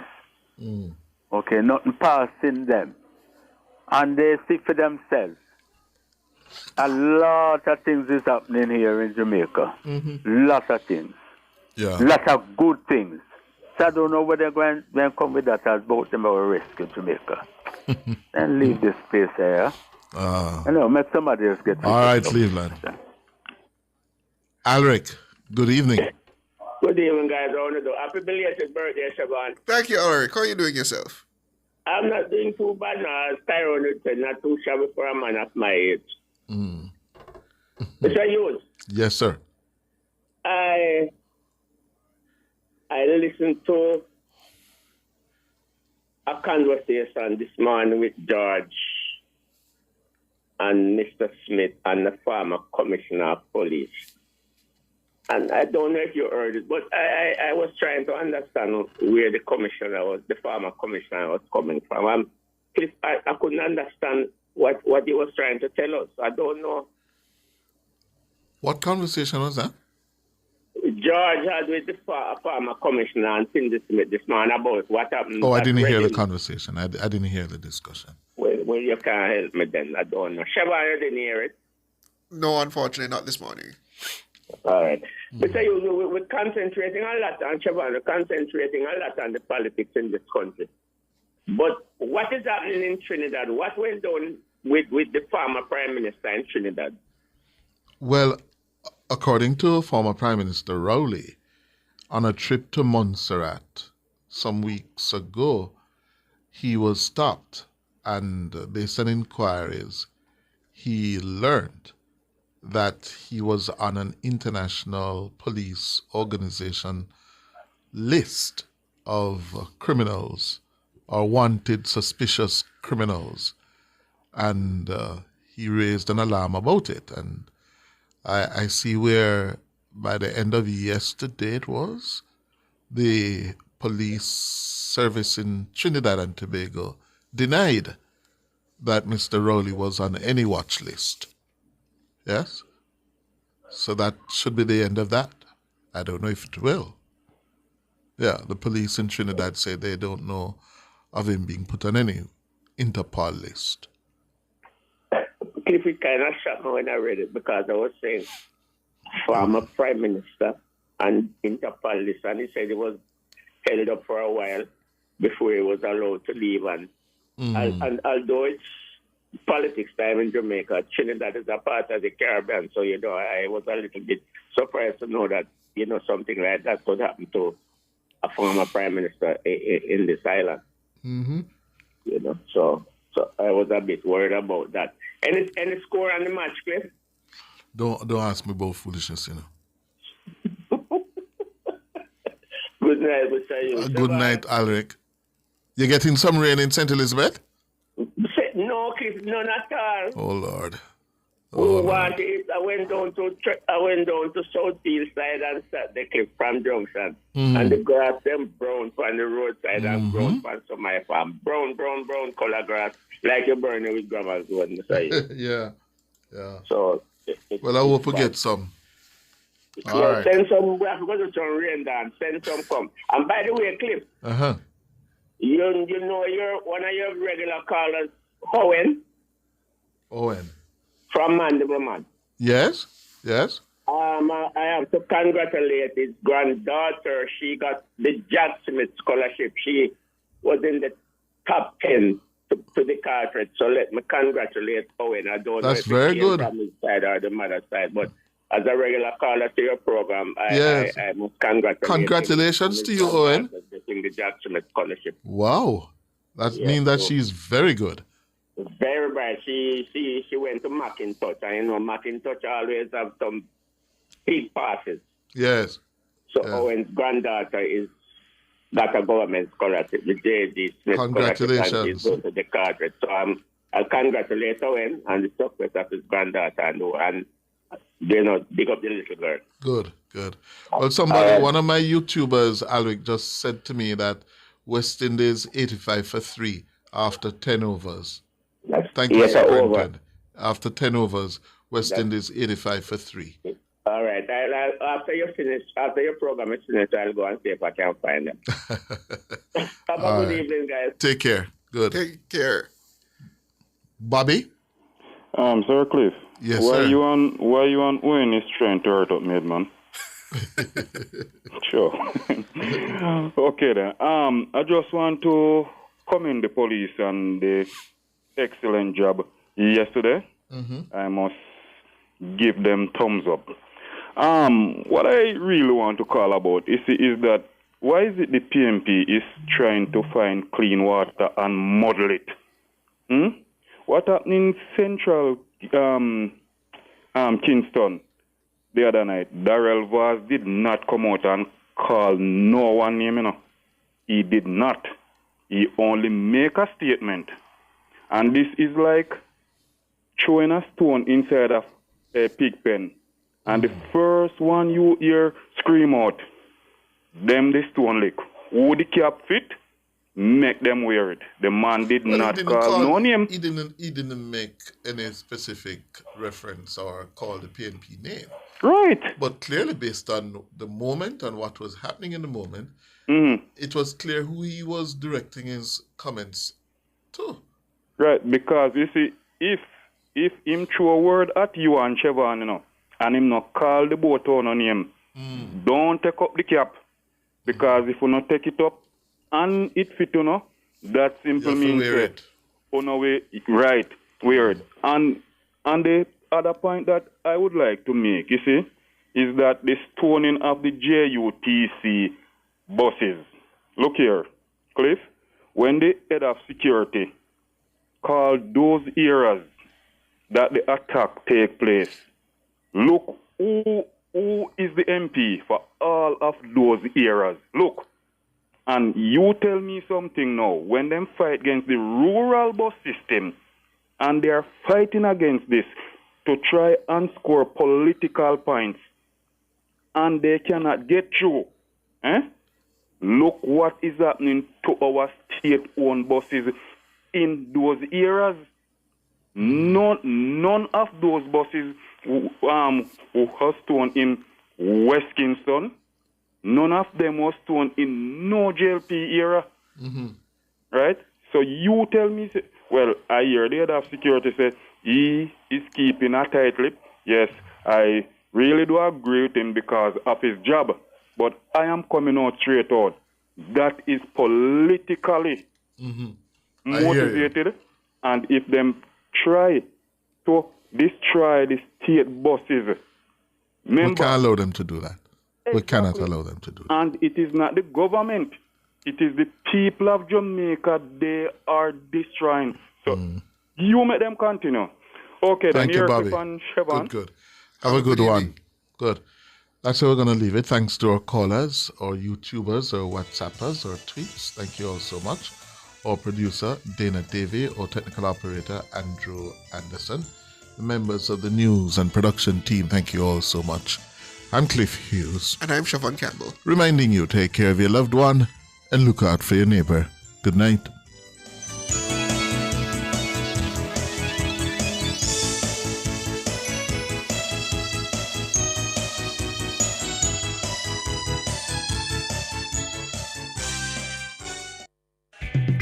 Tune in to Nationwide at 5 from